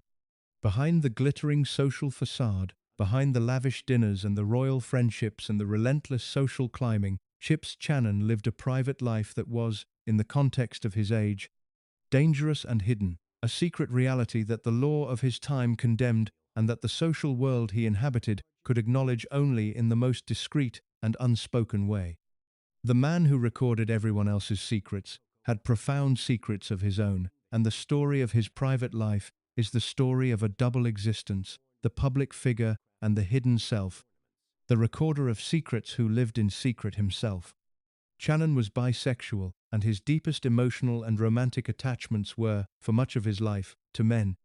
In an era when homosexual relationships between men were not merely socially stigmatized, but actually illegal, a criminal offense that could destroy a man's reputation and career, and even his liberty. This was the great hidden reality of Channon's life, the secret that lay beneath the social facade, the dimension of himself that he could not reveal to the world, and that the public knew nothing of. He moved through a society that condemned homosexuality utterly, that treated it as a crime and a sin and a scandal, and he conducted his private life of attachments to men in the shadows, hidden from the public, known only within the discreet circles that understood and accepted such things. The charming social climber, the friend of royalty, the member of parliament, lived a secret life that the law made criminal and that society made unspeakable. A double existence that was the fundamental condition of his life. The marriage to Lady Honor Guinness, the union that had made Channon rich and carried him into the heart of the aristocracy, must be understood, in the light of this hidden reality, as a marriage that served Channon's social and financial ambitions, but that did not, perhaps, answer the deepest needs of his nature. The marriage gave Channon what he wanted most in the social and material sense, the wealth and the connection and the position that the Guinness fortune provided, and it produced a son, Paul, whom Channon adored. But it was not, by the evidence of Channon's life and his diary, a marriage of deep romantic fulfillment, and it did not survive. Honor and Channon grew apart, the marriage failing over the years, and in 1945 it ended in divorce. Honor leaving Channon, the union that had made him dissolving after little more than a decade. The marriage had served its purpose, carrying Channon to the wealth and the position he craved, but it had not provided lasting companionship or fulfillment, and its failure left Channon to pursue, more openly within his discreet circles, the attachments to men that answered the deeper needs of his nature. The great relationship of the later part of Channon's life was with a man named Peter Coates, who became his long-term companion and the central figure of his private existence after the failure of his marriage. Coates, affectionately and waggishly nicknamed Petticoats in the camp humour of their circle, became Channon's partner, the man with whom he shared his life in the years after his divorce, the companion of his later existence.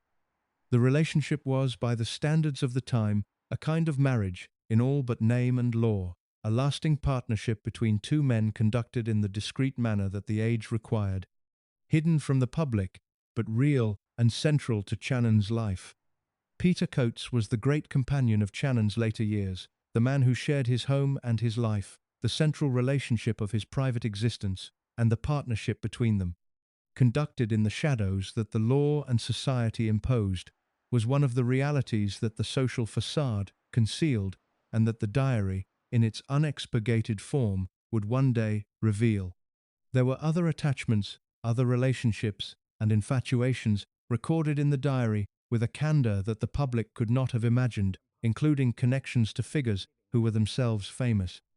Channon had a relationship with the playwright Terence Rattigan, one of the most successful dramatists of the age, the two men connected by an attachment that was part of the hidden world of Channon's private life. And there were the royal connections of a more intimate kind, the relationship with the Duke of Kent that we have already touched upon, the involvement with the glamorous royal prince that was part of the secret reality of Channon's life among the royals. The diary records these attachments, the infatuations and the relationships and the desires, the full reality of Channon's emotional and romantic life, conducted in the shadows but recorded in the pages of the chronicle that would one day expose it. Here we reach one of the most striking and most revealing aspects of Channon's whole enterprise, the irony at the heart of his diary. The fact that the man who recorded everyone else's secrets recorded his own as well, that the chronicler of the hidden lives of others laid bare his own hidden life in the same pages. Channon could have kept his private life out of his diary, could have maintained even in his most private writing the discretion that his public existence required, could have protected his deepest secrets from the record. He did not. He wrote down his own attachments and his own desires and his own hidden life with the same candor he brought to his observations of others, exposing himself in his diary as thoroughly as he exposed the world around him. The recorder of secrets was also the confessor of his own, the man who chronicled the hidden lives of the royals and the aristocrats, laying bare his own hidden life in the same unflinching pages. And this self-exposure is one of the things that makes the diary so remarkable and so valuable, the honesty of a man who spared neither others nor himself. The danger of this self-exposure was real and it was grave, because the diary, if it had been discovered or published in Channon's lifetime, would have exposed not only the secrets of the royals and the aristocrats but Channon's own criminal secret, the homosexual relationships that the law of his time punished as a crime. Channon was taking an enormous risk in recording his private life, committing to paper the evidence of activities that could have destroyed him, creating a record that, in the wrong hands or at the wrong moment, could have meant his ruin. The diary was, in this sense, a dangerous document, not only for the people it recorded, but for the man who kept it, a record of his own criminal secret as well as everyone else's. And the fact that Channon kept it, that he recorded his hidden life despite the danger, reveals something about the compulsion that drove him, the need to record and to capture and to chronicle that was stronger even than the instinct for self-protection. He could not help but write it all down, including the things that endangered him, the secrets that could have destroyed him, the hidden life that the law condemned. And the diary stands as the record of a compulsion to chronicle that overrode even the most basic prudence. It must be said, with the care that the subject deserves, that the account of Channon's private life is not, in the telling of it now, an act of exposure or condemnation, because the hidden reality that Channon concealed in his lifetime is no longer hidden and is no longer a matter for condemnation. The homosexuality that the law of Channon's time treated as a crime is no crime today. The relationships that society then condemned are no scandal now. And the account of Channon's private life is simply the account of a man's emotional and romantic reality, told with the openness that a more enlightened age permits. Channon lived in a time that forced him to conceal the deepest truths of his nature, that made his loves a crime and his desires a scandal, that condemned him to a double life and a hidden existence. And the telling of his private life now, in an age that has rejected those cruelties, is not an exposure of shameful secrets but a recognition of the human reality of a man who was forced to live in the shadows. The acknowledgement of a hidden life that should never have had to be hidden, the recovery of the full human truth of a figure whom his own age compelled to conceal himself. There was, amid the complexities and the concealments of Channon's private life, one relationship of uncomplicated and profound love, and it was his love for his son. Paul Channon, the son born of the marriage to Honor Guinness, was the great love of Channon's life in a way that perhaps no other relationship was. The object of a deep and uncomplicated devotion that shines through the diary amid all its cattiness and its snobbery and its complexity. Channon adored his son, doted on him, poured into his relationship with Paul a tenderness and a devotion that reveal a capacity for love that the rest of his complicated emotional life sometimes obscured. The boy was named, tellingly, after Prince Paul of Yugoslavia, the royal friend Channon had loved, the name itself a small monument to the tangled affections of Channon's life. And Paul would grow up to follow his father into politics, to inherit the Southend seat that had passed through the family, to become a member of Parliament, and eventually a cabinet minister, carrying forward the political career that his father had pursued without great distinction. The love for Paul was the one simple and uncomplicated thing in Channon's complicated emotional life. The deep paternal devotion that revealed the capacity for love beneath the snobbery and the social climbing and the cattiness, the human heart of a complicated and often unattractive man. The picture of Channon's private life that emerges, then, is the picture of a man who lived a double existence, the public figure and the hidden self, the social climber and the secret lover, the chronicler of others' secrets who kept profound secrets of his own. He conducted his deepest attachments in the shadows that the law and society imposed, hid the truth of his nature from the public world, lived the double life that his age forced upon men like him. And he recorded it all, the hidden life and the secret loves, in the diary that exposed everyone, including himself, the compulsion to chronicle overriding even the danger of self-exposure. The witness who saw the royals at their worst was himself a man of hidden depths and secret realities, a complicated and concealed figure whose private life was as full of hidden truth as any he recorded. And the recovery of that private reality, now that the age of concealment has passed, completes the picture of the complicated man who chronicled his age.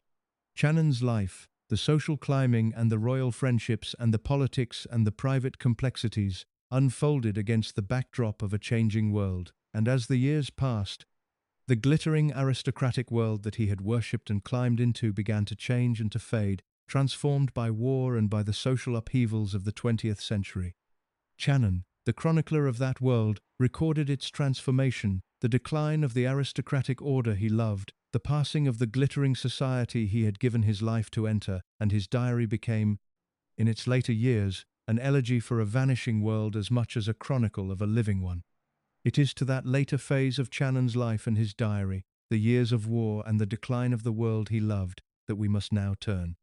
How Channon experienced the war years and the changed world that followed, how his diary chronicled the decline of the aristocratic world he had worshipped, and how the witness became the elegist of a vanishing elite, is where the story turns next.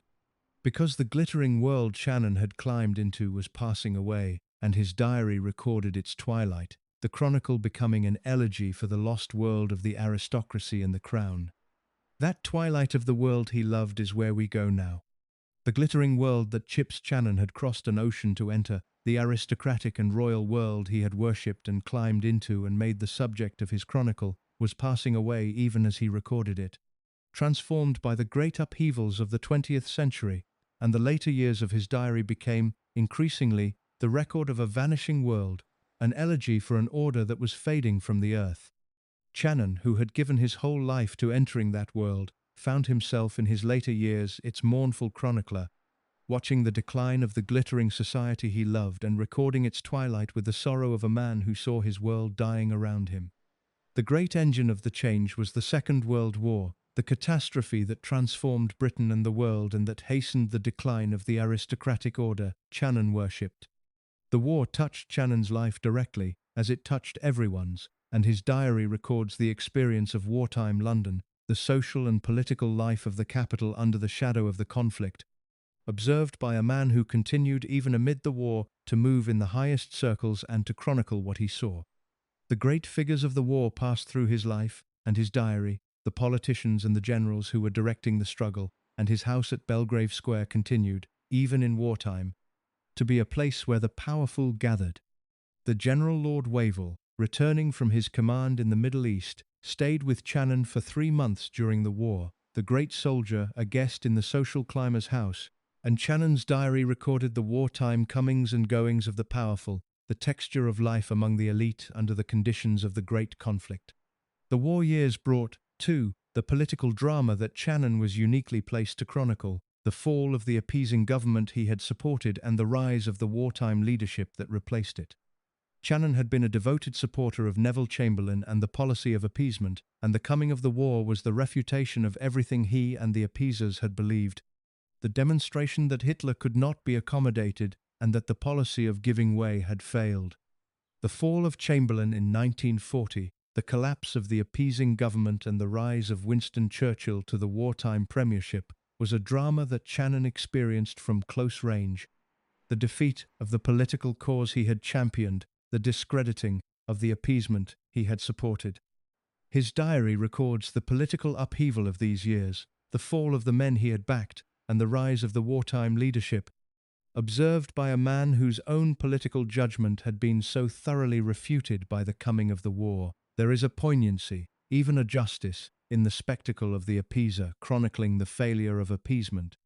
the supporter of Chamberlain recording the vindication of the men who had warned against the policy he had championed. But the deepest transformation that Channon's later diary records was not the drama of the war itself, but the social transformation that the war accelerated. The decline of the aristocratic world that Channon had worshipped, the passing of the glittering society of rank and privilege that had been the object of his whole life's devotion, the world of the great aristocratic houses, the world of the lavish entertaining and the rigid social hierarchies and the unquestioned dominance of the upper class, the world that Channon had crossed an ocean to enter, was fading, undermined by the social and economic upheavals of the century, by the war and its aftermath, by the rise of new forces and new classes that challenged the old aristocratic order. The great houses were closing or being sold, the fortunes were dwindling, the social dominance of the aristocracy was giving way, the whole glittering world of Channon's worship was passing into history. And Channon, who had given his life to that world, watched its decline, with the sorrow of a man losing everything he loved, his diary becoming the record of a dying order, the chronicle of the twilight of the aristocracy. The political expression of this transformation, the development that horrified Channon most, was the rise of the Labour Party and the coming to power of a Labour government after the war.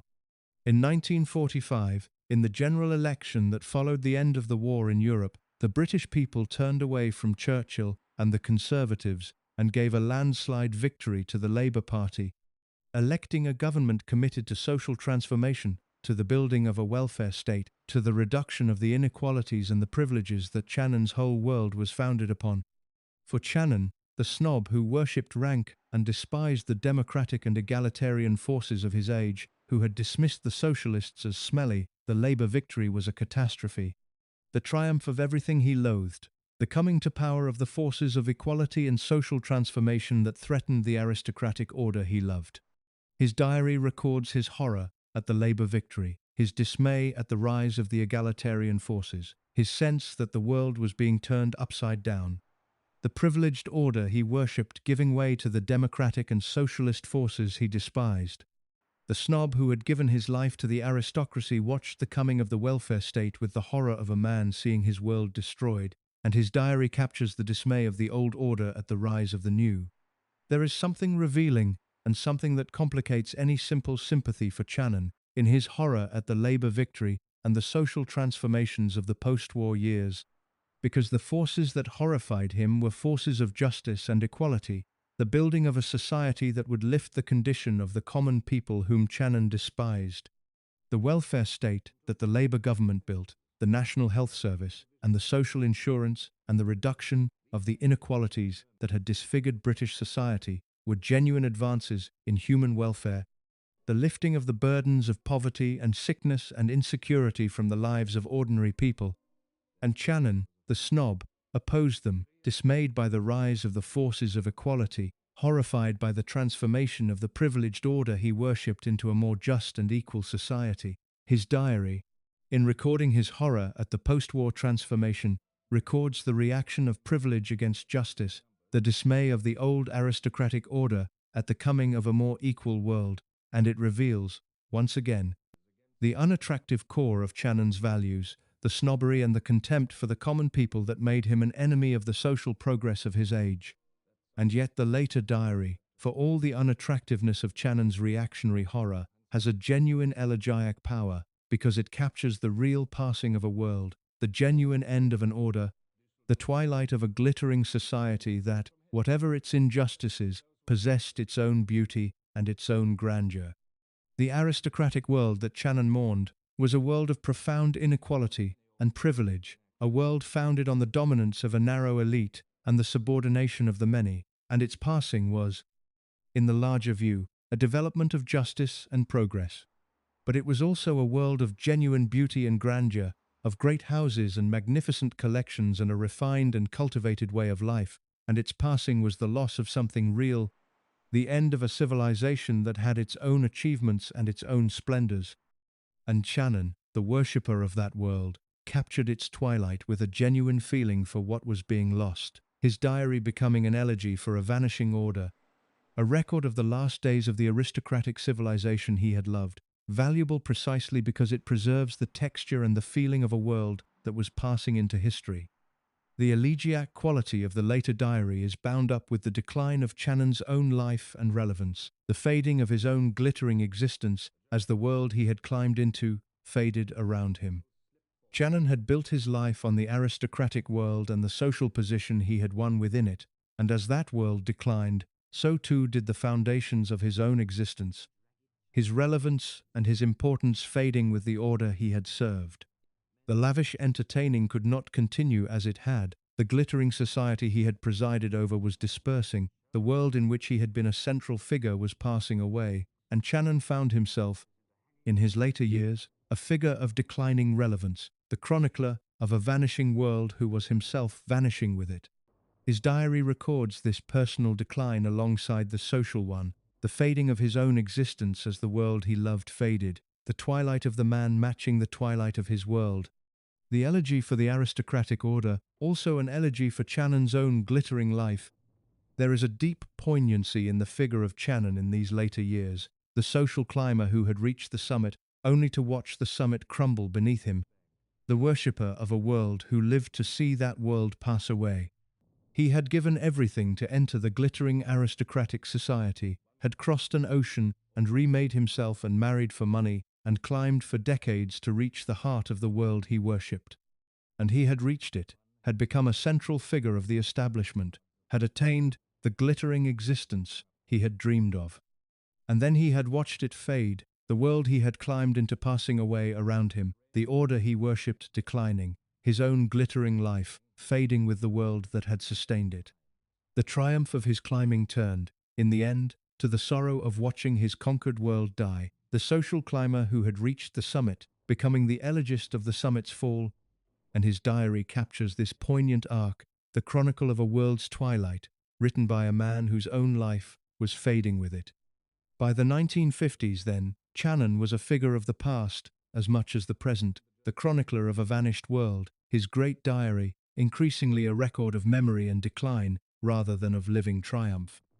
The glittering society he had chronicled was gone or going, the aristocratic order he had worshipped was passing away, his own relevance was fading, and many, meist, was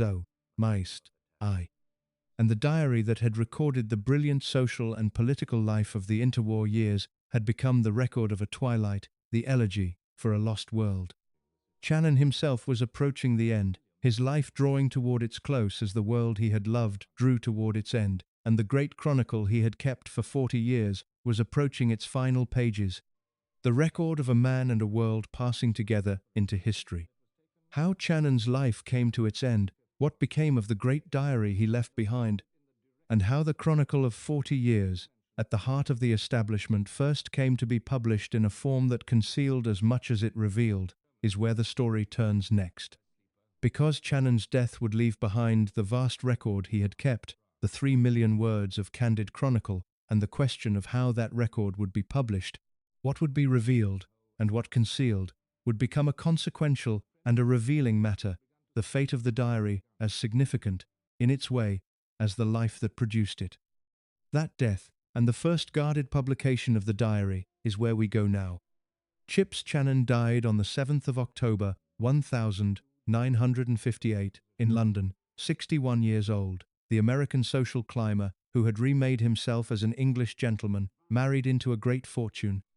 sat in Parliament for more than 2 decades, and presided over one of the glittering social courts of his age. His death was the end of a life that had been, by the measure of public achievement, unremarkable, the passing of a minor politician who had never risen high and a society host whose entertaining, however lavish, left no lasting public mark. The obituaries could note the marriage and the seat in Parliament and the famous hospitality, but there was little in the public record of Channon's life to suggest that he would be remembered, little to indicate that the death of this charming and unremarkable figure was the death of a man who would, in time, be reckoned one of the great diarists of the century. For the thing that would make Channon matter, The thing that would lift him from the ranks of forgotten minor politicians into the company of the writers history remembers was not visible at his death, because it lay hidden in the private record he had kept, the vast diary that almost no one had read. Channon left behind, when he died, the accumulated chronicle of 40 years, the detailed and almost continuous record he had kept from his arrival in Europe in 1918 until the final period of his life. 3 million words of candid observation and gossip and reflection, the great secret work of his existence. The diary was his real achievement, the thing that would outlast everything else about him, but at his death it was largely unknown. A private record kept by a man whose public life gave little hint of the brilliance and the candor of the chronicle he had maintained in secret. The witness had recorded everything, but the record was hidden, the 3 million words of testimony waiting to be discovered and published, the great work of Channon's life still unread at the moment of his death. The diary's existence was known to those close to Channon, and its value was recognized, and in the years after his death the question arose of whether and how it should be published. The question of what to do with the vast and candid record the witness had left behind. The diary was a document of real historical and literary value, a chronicle of the social and political life of an extraordinary era, kept by a man who had been at the center of great events. And there was a clear case for its publication, for the sharing of so valuable a record with the world. But the diary was also a document of extraordinary candor and indiscretion, a record that named names and revealed secrets, and recorded the private failings of the most powerful people in the land, and many of those people, or their close survivors, were still alive. To publish the diary in full, with its affairs and its scandals and its cruel verdicts and its exposure of the private lives of the royals and the aristocrats, would have been to inflict enormous damage on the living, to expose secrets that the subjects had every reason to wish concealed, to violate the privacy and the dignity of people who were still alive to suffer the exposure. The very candor that made the diary valuable made it dangerous, and the danger fell upon the living, the people Channon had recorded who were still alive when the question of publication arose. The solution, when the diary was first published in 1967, 9 years after Channon's death, was to censor it heavily, to publish a version cut and filleted and expurgated to protect the living. A fraction of the full record with the most dangerous and indiscreet material removed. The editor of this first published version was Robert Rhodes James, who undertook the delicate task of producing a publishable diary from Channon's vast and indiscreet original, and the version he produced was a heavily edited one, a careful selection that omitted far more than it included and that systematically removed the material that would have damaged the living. The full 3 million words were reduced to a fraction, a single volume that represented only a portion of the whole, and within that portion the most dangerous material was cut, the indiscretions softened, the secrets concealed. The diary that the world read in 1967 was a censored diary, a guarded and protective version of Channon's record.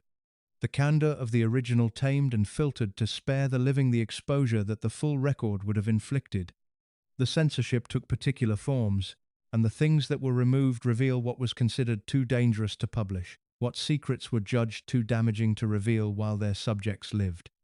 The homosexuality was removed, both Channon's own and that of the others he recorded, the whole hidden world of same-sex attachments and relationships that the diary documented expunged from the published version, because homosexuality was still, in 1967, a matter of profound stigma and, until that very year, a criminal offense, and the revelation of it would have damaged the living and the memory of the recently dead. The names were suppressed, the identities of the people Channon recorded, concealed or obscured, to protect them from the exposure of the candid verdicts and the recorded secrets. The cruelest observations were cut, the malicious verdicts and the unflattering portraits softened or removed, the cattiness that had been so much a part of the diary's character tamed for publication. And the most explosive material, the secrets whose revelation would have caused the greatest damage, was simply omitted, left out of the published version, kept hidden in the unpublished original. The diary that reached the public was a diary with its teeth pulled, its candor muted, its secrets concealed, a guarded version that protected the living from the full force of Channon's testimony. The result was a diary that was valuable but incomplete, a record that gave the public a real but partial picture of Channon's chronicle, the brilliance and the historical value present, but the full candor absent. The 1967 edition was a genuine contribution, a real and valuable publication that established Channon's reputation as a diarist and gave the world a sense of the chronicle he had kept, and it was widely read and admired, recognized as an important record of its era. But it was not the real diary, not the full and candid chronicle that Channon had actually written, but a censored and protective version, a fraction of the whole, with the most dangerous material removed. The public knew that Channon had kept a great diary, and they could read a version of it, but they could not read the real thing, the full record of what Channon had actually seen and thought and recorded, because the full record remained too dangerous to publish while its subjects lived. The diary was known but incomplete, published but censored, its true candor concealed behind the protective editing that the living required. There is something revealing and something poignant in this censorship, in the way the full force of Channon's testimony had to be suppressed to protect the world he had recorded. The diary was a kind of time bomb, a record of explosive secrets that could not be safely detonated while their subjects lived, and the 1967 publication was a careful diffusing, a controlled release that removed the danger by removing the most explosive material. The witness had recorded everything, had captured the full reality of the world he observed, but the world was not yet ready to face the full record, the subjects still alive and still vulnerable, the secrets still dangerous. And so the testimony was muted, the witness silenced in part, the full truth of what Channon had seen held back to protect the people he had seen it in. The diary waited, the full record preserved but unpublished, the complete testimony held in reserve until the passing of time should make it safe to reveal, until the subjects were dead and the secrets could be told without inflicting damage on the living.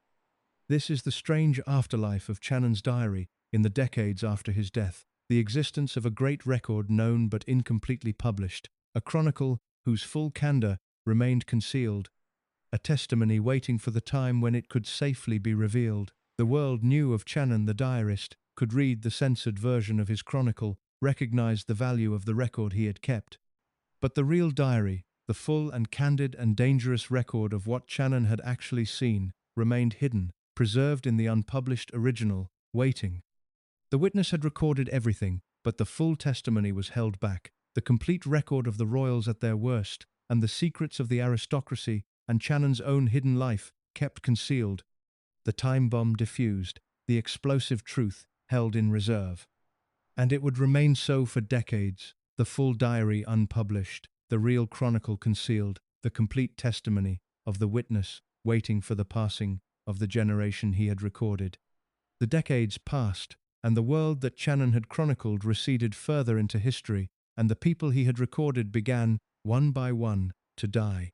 The royals and the aristocrats and the politicians who had populated his diary, the figures whose secrets the censorship had protected, passed away over the years, the generation that Channon had observed and recorded dying out as the decades advanced. The Duke of Windsor died in 1972, Wallace in 1986. The Queen Mother, whom Channon had recorded growing fat, lived on to a great age but died at last in 2002. One by one the subjects of Channon's chronicle passed away, the people whose privacy the censorship had protected, the figures whose secrets had been judged too dangerous to reveal while they lived. And as they died, the case for the censorship weakened, the reasons for concealing the full record fading with the passing of the people it had protected, the time approaching when the full diary could at last be safely published, the complete testimony of the witness finally revealed. For the logic of the censorship had always been the protection of the living, the concealment of secrets to spare the people who would suffer their exposure, and that logic could not outlast the people it protected. Once the subjects of Channon's chronicle were dead, the reasons for concealing the full record dissolved, the secrets no longer dangerous because there was no one left to be damaged by their revelation. The dead cannot be embarrassed, cannot suffer the exposure of their private lives, cannot be harmed by the revelation of secrets that no longer threaten any living person. And so the passing of the generation Channon had recorded opened the way for the full publication of his diary, the complete and candid record that had been held back for so long. The real chronicle of what the witness had seen, finally publishable now that the people it concerned were beyond the reach of harm. The time bomb could at last be detonated safely, the explosive truth revealed without inflicting damage on the living, the full testimony of the witness finally released into a world where its subjects were all dead. The way was open, by the second decade of the 21st century, for the publication of the real diary, the full and unexpurgated chronicle that Channon had kept, the complete record of the royals at their worst, and the secrets of the aristocracy and Channon's own hidden life, the testimony that the censorship had concealed for decades finally ready to be revealed. The subjects were dead, the secrets no longer dangerous, the reasons for concealment dissolved, and the great unpublished record, the 3 million words of candid chronicle, awaited the editor and the publisher who would at last bring it fully into the light. The witness had recorded everything, the full testimony had been preserved, and the time had come for it to be told. The complete and candid diary of Chips Channon finally ready for publication in the form he had actually written it, the censorship lifted, the full truth revealed. How the full and unexpurgated diary finally came to be published, what the complete record revealed that the censored version had concealed, and how the posthumous publication of Channon's full testimony exposed at last the world he had recorded, is where the story turns next. Because the lifting of the censorship, the publication of the real diary decades after Channon's death, was the moment when the witness finally had his full say, when the complete testimony was at last revealed. When the royals at their worst and the secrets of the aristocracy and the full reality of Channon's chronicle were finally exposed to the world. That posthumous revelation, the full diary unleashed, is where we go now. The full and unexpurgated diary of Chips Channon was finally published in the early years of the third decade of the 21st century, more than 60 years after his death, in a great 3-volume edition edited by the historian and journalist Simon Heffer, and its appearance was the moment when the witness, dead for over half a century, finally had his full and uncensored say. The complete record that had been held back for so long, the 3 million words of candid chronicle that the 1,967 censorship had reduced to a guarded fraction, was at last revealed in the form Channon had actually written it, the real diary unleashed upon a world where its subjects were all safely dead. The edition appeared in 3 substantial volumes published across 2021 and 2022, the first covering the years from 1918 to 1938, the second the years from 1938 to 1943, the third the years from 1943 to the later 1950s, together comprising the full sweep of Channon's 40-year chronicle. The scale was vast, the 3 volumes running to thousands of pages, the complete 3 million words of Channon's record finally brought into print, the whole accumulated testimony of his decades at the heart of the establishment. Where the 1967 edition had been a single censored volume, a fraction of the whole with the dangerous material removed, the Heffer edition was the real thing, the full and candid and complete diary, the testimony of the witness in all its uncensored abundance. The great record that Channon had kept in secret and that had been concealed for so long was finally fully published, the complete chronicle available to the world at last. The justification for the full publication, the reason the censorship could now be lifted, was simply that the people Channon had recorded were now dead,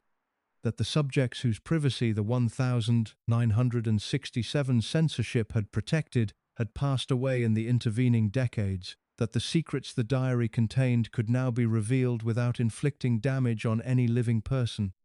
The logic was captured with brutal directness in the observation that those who had been living when the diary was first published were now dead, that the passing of time had removed the reasons for concealment, that the full record could now be told because there was no one left to be harmed by the telling.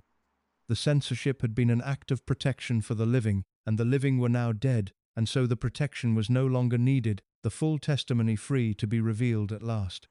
The dead could not be embarrassed by the exposure of their secrets, could not suffer the revelation of their private lives, and so the complete diary, with all its candor and its indiscretion, could finally be published in full. What the full publication revealed was the real Chips Channon, the complete and uncensored chronicle, the testimony that the 1967 version had concealed, and the revelation was a considerable one. The exposure of a far more candid and indiscreet and revealing record than the censored version had suggested. The full diary restored everything that the censorship had removed: the affairs and the homosexuality and the cruel verdicts and the explosive secrets, the whole hidden dimension of Channon's chronicle that the protective editing had suppressed. The world that had known only the guarded version of Channon's diary now encountered the real thing, the full candor and the full indiscretion, the complete record of what the witness had actually seen and thought and written, and it was a richer and a more revealing and a more troubling record than the censored version had ever conveyed. The homosexuality, suppressed entirely in the 1967 edition, was now restored, the whole hidden world of same-sex attachments and relationships that Channon had recorded finally revealed, both his own and that of the others he had observed. The full diary documented Channon's own private life, his attachments to men, his relationships and his desires, the secret reality of his existence that the censorship had concealed. And it documented the hidden lives of others, the same-sex relationships and the private realities of the people Channon had recorded, including the figures of the royal and aristocratic world whose secrets the diary preserved. The whole hidden dimension of the diary, the world of concealed desire and forbidden relationship that the 1967 censorship had expunged, was finally brought into the light, the full reality of Channon's chronicle of a hidden world revealed at last. The cruel verdicts and the malicious portraits, softened or removed in the censored version, were now restored in their full sharpness. The cattiness that had been so much a part of Channon's character finally revealed in its complete and unsparing form. The full diary contained the waspish observations and the cutting judgments that the censorship had tamed, the unflattering portraits of the great figures of the age delivered with the malice and the relish that Channon had brought to them. The observation that the future Queen Mother was growing fat, the verdict that Lady Astor was unbalanced mentally, the judgment that Lady Diana Cooper had slept with half of London. These, and countless other cruel and candid observations, the full unsparing record of Channon's malicious eye, were finally revealed, the cattiness that the censorship had concealed exposed in all its sharpness. The diary that the world now read was a far more cutting and a far more candid record than the censored version, the full force of Channon's malice and his candor finally unleashed. And the explosive secrets, the most dangerous material that the censorship had simply omitted, were now revealed. The full record of the private lives and the hidden realities of the royals and the aristocrats that the 1967 version had concealed. The full diary exposed the secrets that had been judged too dangerous to reveal while their subjects lived, the affairs and the scandals and the private failings of the most powerful people in the land, the whole hidden reality behind the dignified public image. The world that the censorship had protected was now exposed, its secrets revealed, its private reality laid bare in Channon's candid pages, the full testimony of the witness finally revealing what he had actually seen behind the facades of the great. The royals and the aristocrats whom Channon had observed at such close range, whose secrets he had recorded and the censorship had concealed, were now exposed in his pages, their private lives revealed. The human reality behind the public image finally brought into the light. There is a profound irony in this posthumous revelation, in the way the full publication of Channon's diary exposed at last the world he had recorded, the people he had flattered to their faces finally exposed in his own private words. Channon had spent his life among people he charmed and courted and praised, the grand and powerful figures whose company he craved and whose goodwill he cultivated, and he had recorded in private the candid truth about them, the malicious verdicts, and the recorded secrets that the censorship had long concealed. And now, decades after his death and theirs, the full record was revealed, the people Channon had flattered exposed in his own pages, the secrets he had recorded finally told, the candid truth he had written in private, at last made public.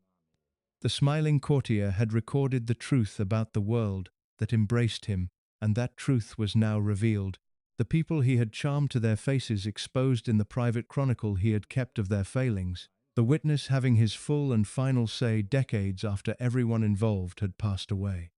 This posthumous revelation has the quality of a kind of vindication for Channon the diarist, the final triumph of the witness, the moment when the record he had kept in secret was at last fully revealed and recognized as the great chronicle it was. Channon's public life had been unremarkable, his political career negligible, his social position dead with him, and in his lifetime he had been recognized as little more than a charming host and a minor politician. But the diary, finally published in full, revealed him as a chronicler of the first rank, a witness of extraordinary value, the keeper of one of the great records of his age. The full publication vindicated the secret work of his life, established him at last as the major diarist he had always been, gave him the recognition that his public life had never earned. The witness who had recorded everything in secret, whose chronicle had been concealed and censored for so long, was at last fully revealed and fully recognized, his diary taking its place among the great records of the 20th century, his posthumous reputation founded on the secret work that his lifetime had never acknowledged. But the vindication of Channon the diarist is bound up with a darker recognition, the recognition of what the full publication exposed not only about the world Channon recorded but about Channon himself, because the unexpurgated diary revealed the witness's own worst self as fully as it revealed the secrets of others. The full record exposed Channon's snobbery and his cattiness and his social climbing in their complete and unsparing form, the unattractive core of his character revealed in his own candid pages. And it exposed, above all, the darkness of his politics, the appeasement and the Nazi sympathy, the susceptibility to fascism that the full record documented in all its disturbing detail, the thrill at the swastika flying over Vienna, and the social intimacy with the representatives of the Nazi regime, and the whole grave moral failure of his political judgment. The full publication revealed not only the royals at their worst, but Channon at his worst, the complete and candid record exposing the witness's own failings, as thoroughly as it exposed the failings of the world he observed. The diary that vindicated Channon as a chronicler also condemned him as a man, revealing in his own words the snobbery and the cattiness and the susceptibility to fascism that made him so troubling a figure, the posthumous revelation exposing the witness's own worst self alongside the secrets he had recorded. The deepest significance of the full publication, the thing that gives it its broadest meaning, is what it represents as an act of posthumous exposure, the way it laid bare an entire vanished world, the whole glittering elite of the British establishment in the era Channon chronicled. The diary, finally published in full, was not merely the exposure of individual secrets, but the exposure of a whole world. The complete revelation of the private reality of the British ruling class in the interwar years and beyond. The affairs and the snobberies and the follies and the political failures of an entire elite laid bare in Channon's candid pages. The world that Channon had chronicled, the glittering aristocratic and royal society that he had worshipped and climbed into and recorded, was now fully exposed, its private reality revealed, its hidden truth brought into the light, the whole vanished elite stripped of its dignified public image and shown in Channon's pages as it really was. The full publication was the posthumous unmasking of a world, the complete exposure of an entire ruling class, the revelation of the private reality behind the public facade of the British establishment in the era of Channon's chronicle. And in this posthumous unmasking, the witness who had wanted nothing more than to belong to the glittering world he recorded, became, in the end, the instrument of its exposure, the man who had worshipped the elite and climbed into its heart, becoming the agent of its posthumous unveiling. There is a deep and a poignant irony in this, the social climber who had given his whole life to entering the aristocratic world becoming, through the diary he kept, the man who exposed that world most completely, his adoring and malicious and indiscreet chronicle becoming the great record of the elite he had worshipped, and the instrument of its posthumous unmasking. Channon had wanted only to belong, to be accepted into the glittering society he revered, to be one of the grand and powerful figures he admired. And he had ended up, through the secret record he could not help but keep, the man who exposed that society more thoroughly than any enemy could have done, the witness whose chronicle laid bare the world he had loved. The worshipper became the exposer, the insider became the betrayer, the man who wanted only to belong became the instrument of his beloved world's unveiling, and the full publication of his diary completed this ironic transformation. The posthumous revelation of the chronicle exposing the world Channon had worshipped through the candid testimony of the man who had wanted only to be part of it. This brings the story of Chips Channon and his diary to the threshold of its final reckoning, the assessment of what the whole of it means, the verdict on the witness and his testimony, and what they reveal about the world he recorded. For the full publication of Channon's diary, the posthumous exposure of the witness and his world raises the deepest questions about the whole enterprise, the questions of what Channon's testimony is worth and how it should be read, of what his chronicle reveals about the monarchy and the elite he observed, of what to make of the complicated and troubling figure who saw the royals at their worst and wrote it all down. It is to that final reckoning, the verdict on the witness and his world, that we must now turn. How the whole of Channon's testimony should finally be judged, what his diary reveals about the monarchy and the elite he chronicled, and what the complicated legacy of the witness who saw the royals at their worst finally amounts to, is where the story comes to its close. Because the time has come for the final reckoning, the honest verdict on Chips Channon, the social climbing American who worshipped a world and exposed it, who saw the royals at their worst and could not stop himself from writing it all down. That final reckoning, the verdict on the witness and his world, is where we go now. The witness saw it all, and the witness wrote it all down, and now, decades after his death and the deaths of everyone he observed, the full record stands open before us. 3 million words of testimony from a man who spent 40 years at the heart of the British establishment, with a notebook in his hand and a smile on his face. The time has come to reckon with what Chips Channon was, and what his diary is, and what the whole strange enterprise of his life finally reveals about the royals he chronicled and the world he worshipped and the troubling figure he himself turned out to be. It is a complicated reckoning, because Channon was a complicated man, and his diary is a complicated document, and the truth about both resists the simple verdicts that a lesser story might allow.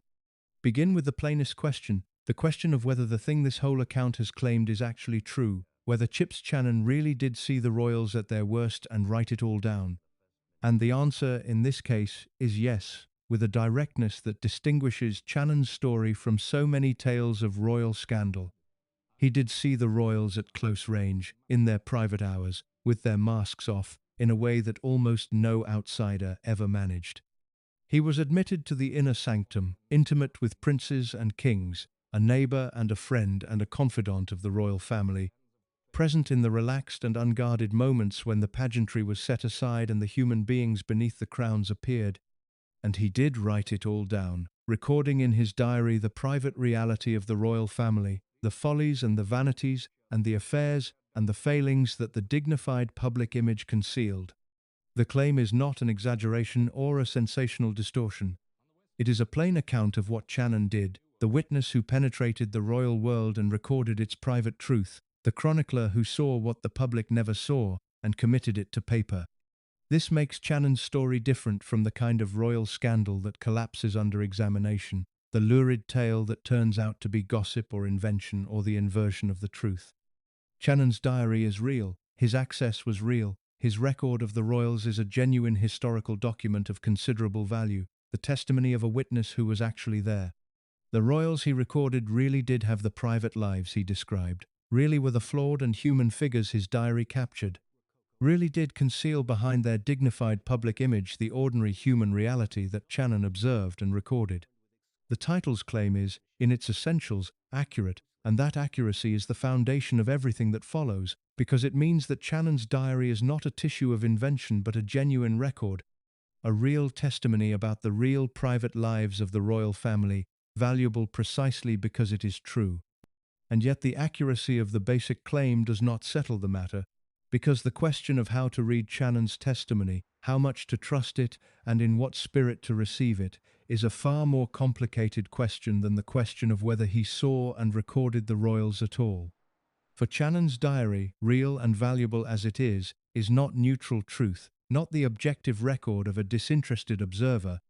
but the partial and biased and often malicious testimony of a man with his own loyalties and his own antipathies and his own profound limitations. To read the diary as if it was simple truth, to take Channon's verdicts on the royals as objective fact, would be a grave mistake, because the witness who saw so much saw it through the lens of his own prejudices, and his record is shaped as much by his own character as by the reality of his subjects. The bias takes many forms, and they must all be held in mind in reading the diary. There is the bias of Channon's loyalties, his tendency to portray his friends favorably and his enemies harshly, to let his personal affections and antipathies color his observations. The sympathetic portrait of Wallis Simpson, the description of her as the soul of dignity and tact and warmth, a portrait that runs against the grain of most other accounts of a harder and more calculating woman, is the clearest example, the work of a man who had taken Wallis's side and who saw her through the eyes of a partisan. There is the bias of Channon's snobbery, his worship of rank and his contempt for the common, which shaped his judgments of everyone according to their place in the social order, inclining him to admire the grand and despise the humble regardless of their actual merits. And there is the bias of Channon's malice, his cattiness, his delight in the cruel verdict and the unflattering observation, which led him to record the failings of others with a relish that exaggerated and distorted, the malicious eye seeing weakness and folly everywhere and recording them without mercy or balance. These biases mean that Channon's diary must be read with constant critical awareness, with a recognition that the witness was far from neutral and that his testimony reflects his own character as much as the reality of his subjects. When Channon records that the future Queen Mother was growing fat, we learn something about her appearance, perhaps, but we also learn about Channon's cattiness, his eye for the unflattering detail, his delight in the malicious observation. When he portrays Wallis as the soul of dignity, we learn about his loyalties more than about Wallis. When he records his verdicts on the great figures of his age, we are reading not objective assessments but the prejudiced judgments of a snobbish and malicious and partial observer, and we must discount and adjust and read against the grain to extract the truth from the bias. The diary is a valuable source, but it is a source that requires interpretation, a testimony that must be weighed and questioned and set against other accounts, not a transparent window onto the truth, but a colored and distorted lens that reveals and conceals in equal measure. There is a deeper point here about the nature of all such testimony, about the inescapable subjectivity of even the most valuable witness, and it is worth dwelling on, because it bears on how we should receive not only Channon's diary but any insider's account of the powerful. No witness is neutral. Every observer sees through the lens of their own character, and their own loyalties and their own limitations, and the testimony of even the most privileged insider is shaped by the personality of the one who gives it. Channon's diary is an extreme case, the record of a man whose biases were particularly strong and particularly visible, but the principle applies to all such accounts, the recognition that the insider who sees the truth also distorts it, that the witness who reveals also conceals, that the testimony of the powerful about the powerful is always partial and always shaped by the interests and the prejudices of the one who provides it. To read Channon well is to learn to read all such testimony well, with the critical awareness that the witness is never neutral, that the record is always colored, that the truth must be extracted through interpretation rather than received whole. The diary teaches us not only about the royals, but about the difficulty of knowing the truth about the powerful, the way even the most privileged testimony is filtered through the flawed humanity of the one who gives it. This brings us to the heart of what Channon was, the dual nature that defines him and that makes him so fascinating and so troubling a figure, the combination of the worshipping courtier and the exposing chronicler, the man who adored the world he recorded and recorded the world he adored. Channon was not a critic or an enemy of the royal family and the aristocracy, not a republican seeking to tear down the crown, not an outsider hostile to the elite he observed. He was a worshipper, a devotee, a man who had given his whole life to entering the glittering aristocratic world, who revered the institution of monarchy and adored the royal family, who had crossed an ocean and remade himself in pursuit of the very world he chronicled. His snobbery was sincere, his reverence for rank genuine, his worship of royalty the deepest passion of his life. And yet this worshipper was also an exposer, the man whose candid diary recorded the failings of the world he adored, who could not help but see and write down the follies and the vanities and the secrets of the royals he revered. The combination is a strange one, and it gives Channon's record its peculiar character, because the exposure comes not from hostility but from a kind of compulsive honesty that coexisted uneasily with his worship. Channon adored the royals, and he saw them clearly, and the two things together produced a record that is at once reverent and revealing, worshipful and unsparing, the testimony of a man who loved his subjects and could not help but record their reality. He was not trying to damage the monarchy or to expose the aristocracy. He was simply recording what he saw, with the candor that was his nature, and what he saw, because he saw it so closely and so honestly, included the failings and the follies that his worship could not conceal. The exposure was incidental to the worship, the byproduct of a clear and honest eye turned on a beloved subject, the record of a devotee who saw too much and recorded too faithfully to maintain the dignified image his reverence might have wished to preserve. There is something almost poignant in this dual nature, in the spectacle of a man who worshipped a world and could not help but expose it, who adored the royals and recorded their worst, whose very devotion produced the candid record that would one day unmask his idols. Channon did not want to expose the royal family. He wanted to belong to it, to be accepted into the glittering world he revered, to be one of the grand and exalted figures he admired. And yet, through the diary, he could not help but keep, through the compulsive honesty that recorded everything he saw, he became the exposer of the world he worshipped, the witness whose testimony would strip away the dignified image and reveal the human reality beneath. The worshipper became the exposer despite himself, the devotee whose clear eye and honest pen produced the record that would unmask his beloved world, and there is a poignancy in this unintended betrayal. The man who wanted only to belong becoming, through his own honesty, the instrument of his idol's exposure. But the poignancy of Channon's dual nature must not soften the harder judgment that the full reckoning requires, the recognition that Channon himself, for all his charm and his gifts, was a deeply flawed and in significant ways a troubling figure, as much a subject for the unsparing eye as any of the royals he recorded.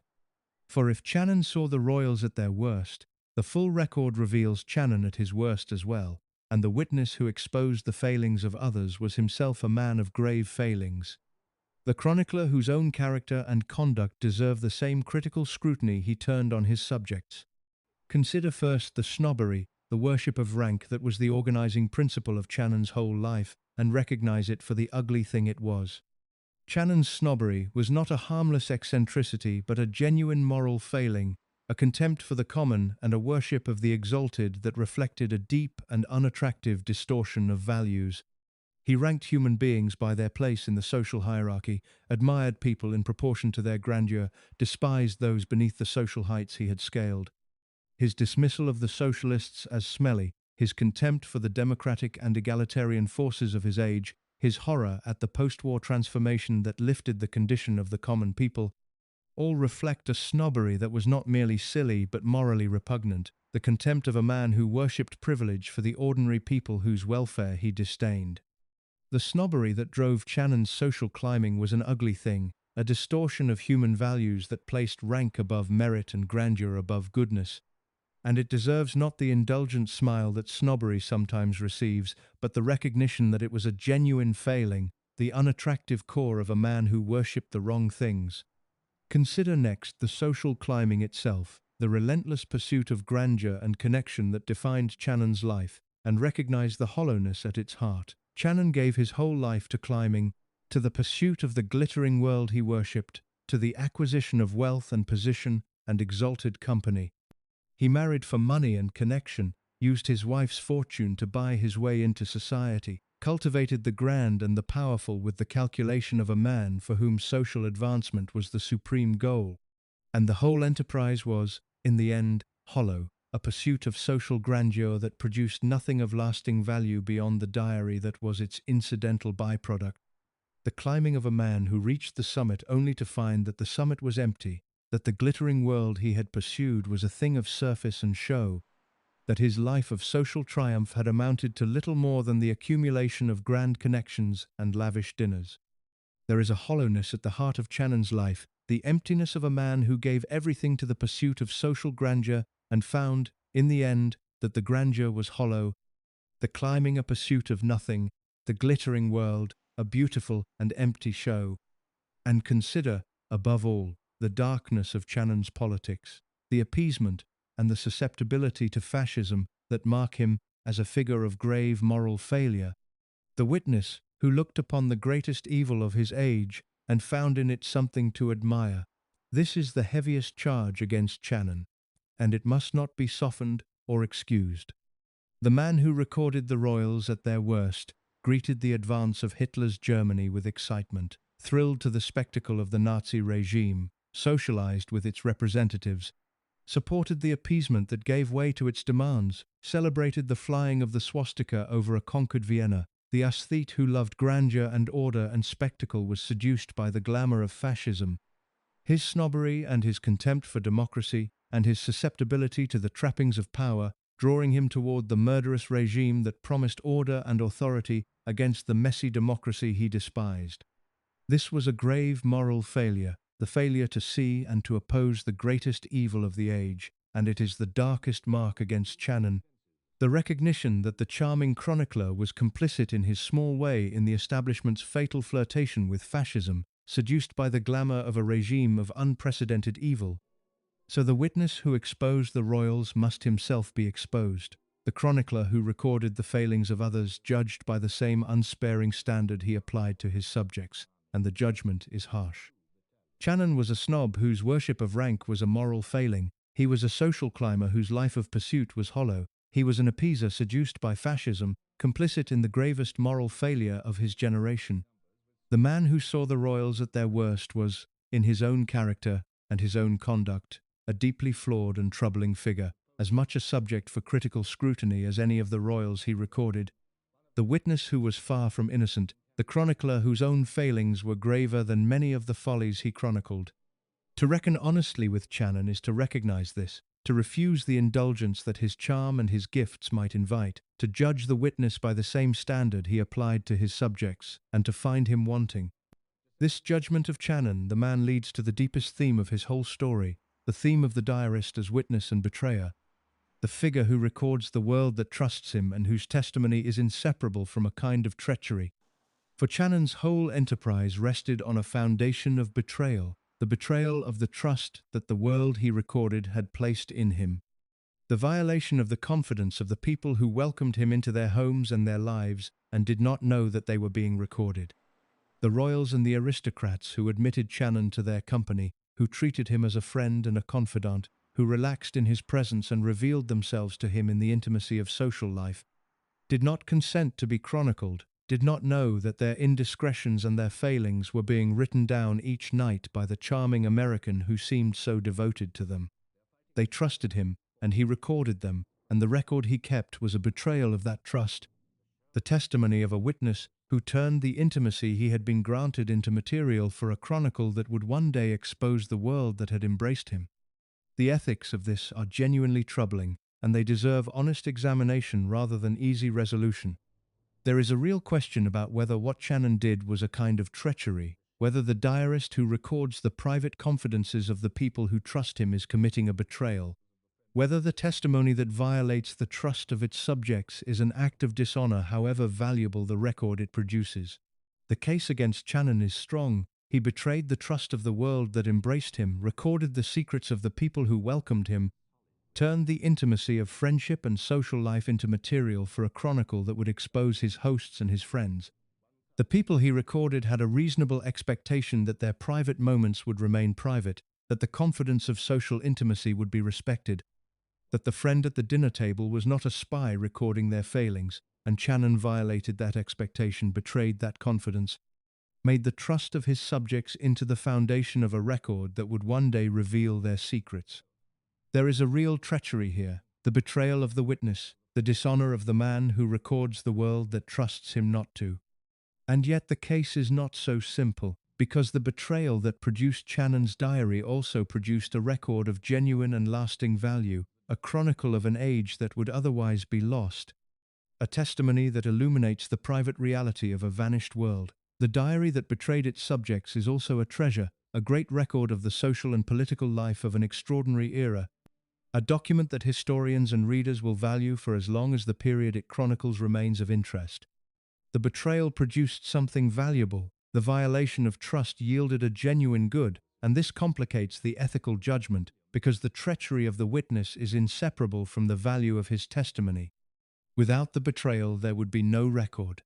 Without Channon's willingness to violate the trust of his subjects, to record the secrets they confided and the failings they revealed, the great chronicle of his age would not exist.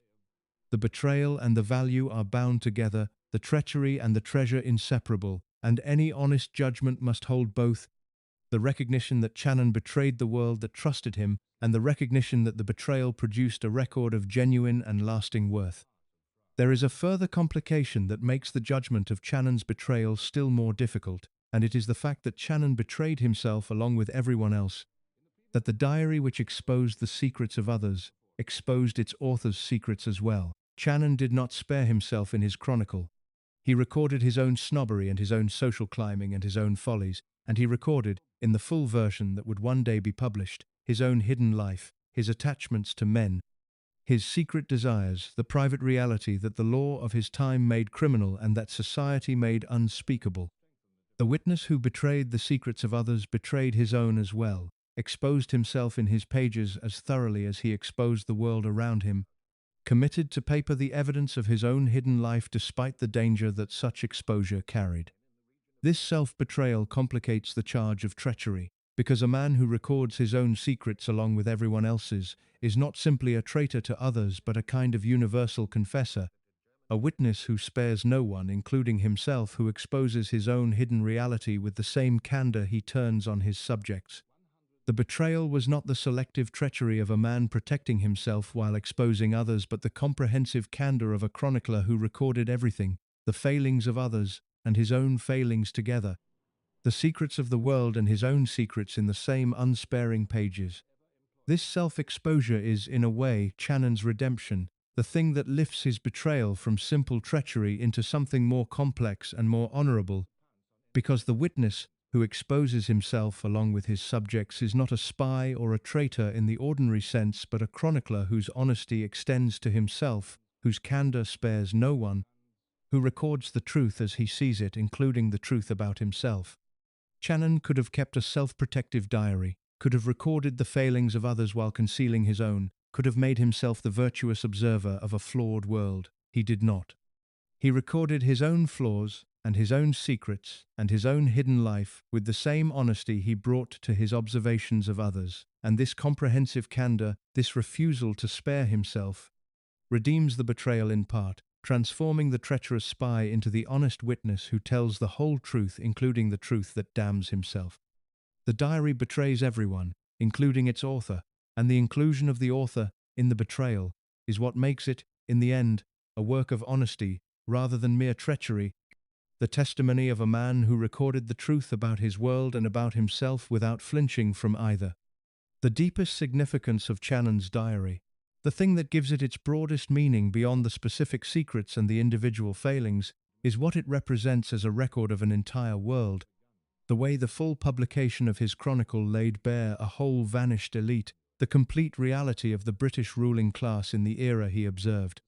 The diary is not merely a collection of individual scandals, but a comprehensive portrait of a world, the glittering aristocratic and royal society of the interwar years and beyond, captured in its entirety by a witness who was at its center. And the posthumous publication of the full record, decades after Channon's death and the deaths of his subjects, was the moment when that whole world was finally exposed, the complete reality of an entire ruling class revealed in the candid pages of the man who had chronicled it. The unexpurgated diary was not the exposure of this or that individual, but the unmasking of a world, the posthumous revelation of the private reality of an entire elite, the affairs and the snobberies and the follies and the political failures of a whole ruling class laid bare at last. What that revelation showed, the portrait of the elite that the full diary disclosed, was a world far removed from the dignified public image it had presented, a world of ordinary human failing beneath the grandeur, of affairs and addictions and snobberies and petty cruelties behind the magnificent facade. The royals and the aristocrats who had presented to the public an image of dignity and duty and almost sacred grandeur were revealed in Channon's pages as human beings, flawed and vain and ordinary, their private lives full of the scandals and the failings and the messy reality that the public image concealed. The whole elite, the entire ruling class that had governed Britain, and presented itself as a thing above the ordinary human level, was exposed as a collection of fallible human beings, their grandeur a performance, their dignity a facade, their private reality the ordinary human mess that the public was never meant to see. The full diary was the posthumous unmasking of a world that had concealed its reality behind a dignified image, the revelation of the human truth behind the grandeur of an entire elite. This brings us to the verdict on the monarchy itself, the question of what Channon's record finally reveals about the institution he chronicled.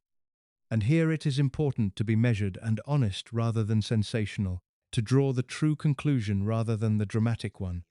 For what Channon's diary reveals about the royal family is not a conspiracy or a crime, not some dark secret that would topple the monarchy or expose it as fundamentally rotten, but something quieter and more human and in its way more interesting. The diary reveals that the royals were human beings, that behind the dignified public image lay the ordinary reality of flawed and fallible people, that the magnificent facade of the monarchy concealed not some terrible secret, but simply the human truth, that the people who wore the crowns were as ordinary and as flawed as anyone else. The royals at their worst, in Channon's record, are not monsters or criminals but human beings, vain and snobbish and adulterous and ordinary. Their worst, the ordinary worst of fallible humanity rather than some extraordinary evil. This is a more honest and a more valuable conclusion than the sensational one, because it captures the real significance of what Channon's diary reveals, which is the gap between the royal image and the royal reality. The distance between the dignified public face of the monarchy and the ordinary human truth behind it.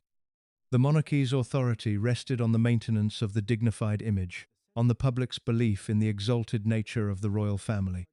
on the concealment of the human reality behind the carefully constructed facade. And Channon's diary documents the reality behind the facade, not a terrible secret but the ordinary human truth,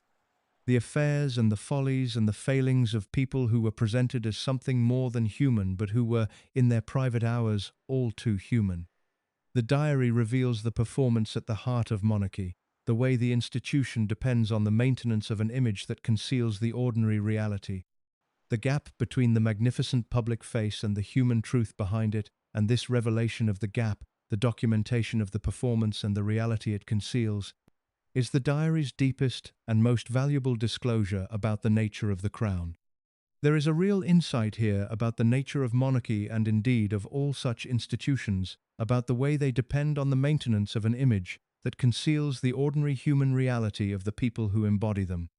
The monarchy presents itself as a thing of grandeur and dignity and almost sacred significance, and this presentation is the source of its authority, the mystique that gives the crown its power. But the people who embody the monarchy are ordinary human beings, flawed and fallible, and as subject to folly and failing as anyone else. And the institution depends on the concealment of this ordinary reality behind the dignified image, on the public's acceptance of the grandeur and ignorance of the human truth.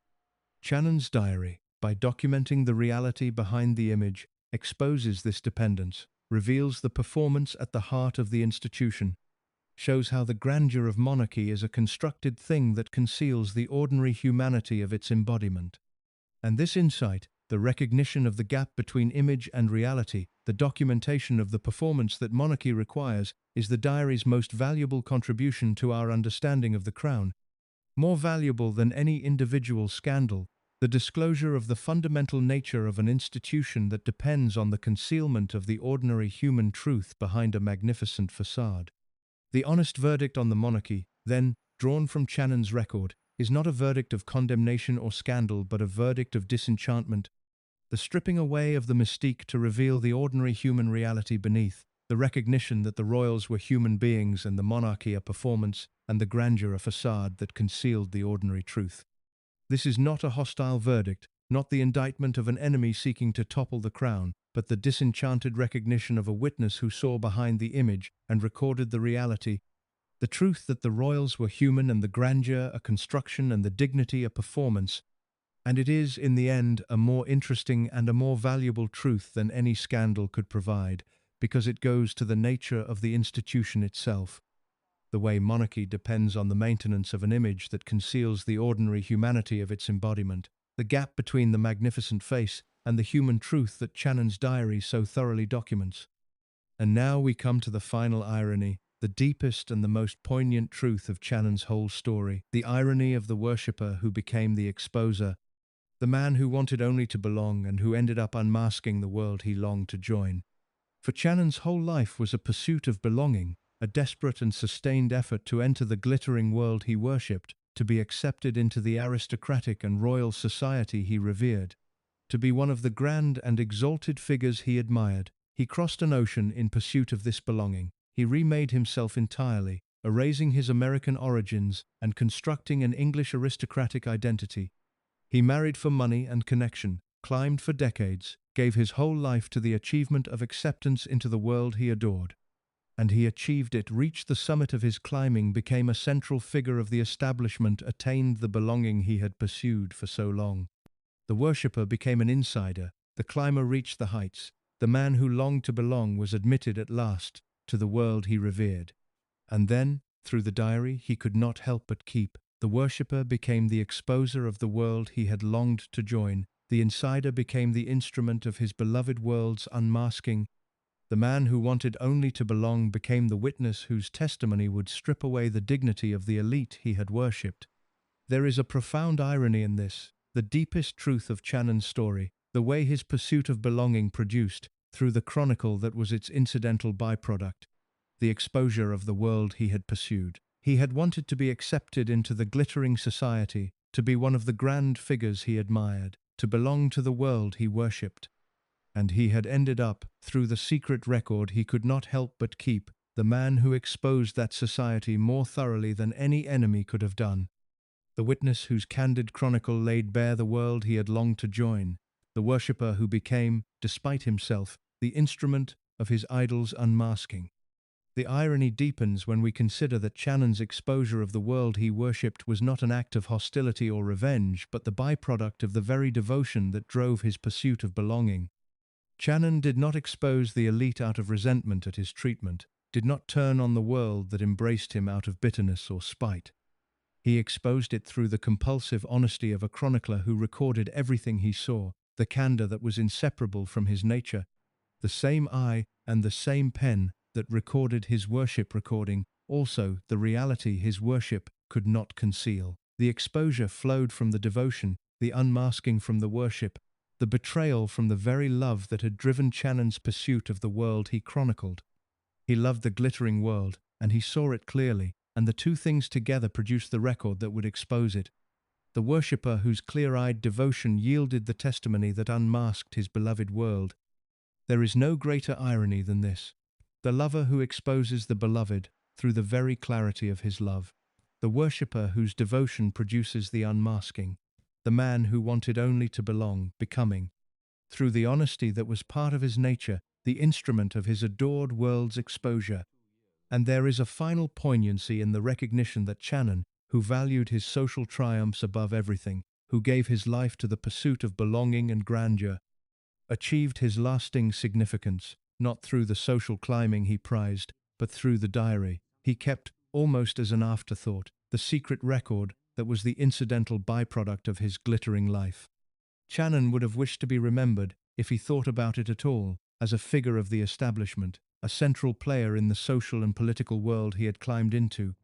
a man of grandeur and connection and exalted company, and he is remembered, instead, as a diarist, a chronicler, the keeper of a great record. His lasting significance founded not on the social triumphs he valued, but on the secret writing he did each night after the grand dinners were over. The man who pursued belonging achieved immortality through betrayal. The climber who valued his social position is remembered for the chronicle that exposed his world. The worshipper who wanted to be a grand figure of the establishment is remembered as the witness who unmasked it. His lasting achievement was the thing he valued least, the diary that was the byproduct of his glittering life, and his immortality rests on the betrayal of the world he worshipped, rather than on the belonging he pursued. A final irony that captures the strange and poignant truth of his whole existence. What endures, in the end, is the diary, the great chronicle that Channon kept for 40 years, and that survived him to become one of the treasures of its kind. The record of a vanished world preserved forever, in the candid pages of the man who saw it all and could not stop writing it down. The social triumphs are gone, the lavish dinners and the grand connections and the glittering position dissolved with Channon's death and the passing of his world. The political career is forgotten. The minor MP who never rose high vanished into the obscurity that his public life deserved. But the diary endures, the full and uncensored chronicle finally published, read and valued, and recognized as the great record it is. The testimony of the witness preserved for as long as the period it chronicles remains of interest. The thing that endures is the betrayal and the treasure together, the record that exposed a world and preserved it, the chronicle that unmasked the elite and immortalized it. The diary of the man who saw the royals at their worst and wrote it all down. And in those enduring pages, the glittering world that Channon worshipped lives forever, preserved in all its grandeur and all its folly, its dignity and its scandal, its magnificent surface and its human reality. The royals and the aristocrats whom Channon observed live on in his chronicle, captured in their private hours, their masks off, their secrets recorded,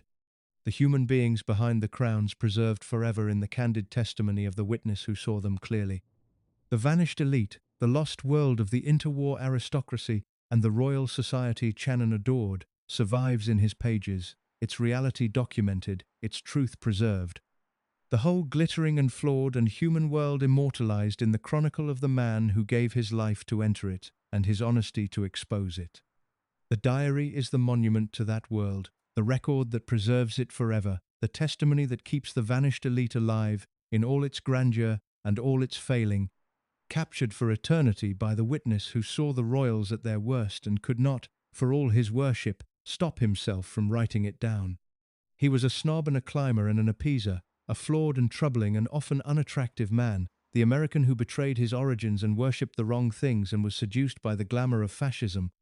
He was also a witness of genius, a chronicler of the first rank, the keeper of one of the great records of his age, the man whose candid eye and honest pen captured a world that would otherwise be lost. He betrayed the trust of the world that embraced him, recorded the secrets of the people who welcomed him, turned the intimacy of friendship into material for a chronicle that would expose his hosts and his friends. And he produced, through that betrayal, a treasure, a record of lasting value, a testimony that illuminates the private reality of a vanished world and the human truth behind the grandeur of an entire elite. The treachery and the treasure are inseparable, the betrayal and the value bound together, and the final verdict on Chips Channon must hold both. The recognition of the flawed and troubling man and the recognition of the great chronicle he produced, the witness who was far from innocent, and the testimony that is beyond price. Chips Channon spent his life trying to belong to a world he worshipped, and he succeeded, and in succeeding he became the man who exposed that world most completely.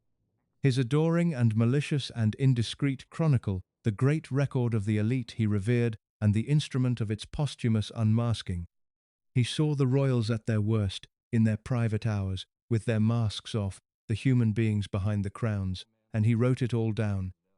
recording in his diary the reality that the dignified public image concealed. And decades after his death, when everyone he had observed was safely gone, the full record was finally revealed, the complete testimony of the witness exposed at last, the royals and the aristocrats and the whole vanished elite laid bare in the candid pages of the man who had worshipped them and could not stop himself from recording their truth. The witness had his final say, the chronicle finally told in full, the secrets all revealed. And the glittering world that Channon adored lives on forever in the pages of the man who saw it at its worst and wrote it all down, the worshipper who became the exposer, the insider who became the betrayer, the social climbing American who wanted only to belong and who ended up, through the great secret work of his life, the witness whose testimony would unmask the very world he had crossed an ocean to join. He got everything he wanted, and he gave it all away in his diary, and the diary is what remains, the record of a man who loved a world too much to lie about it, and who exposed it forever in the act of trying, with all his heart, to belong. Thank you so much for watching until the end. If you loved this story, check out the other videos on your screen now. I think you'll really enjoy them. And don't forget to subscribe if you haven't already. See you in the next story.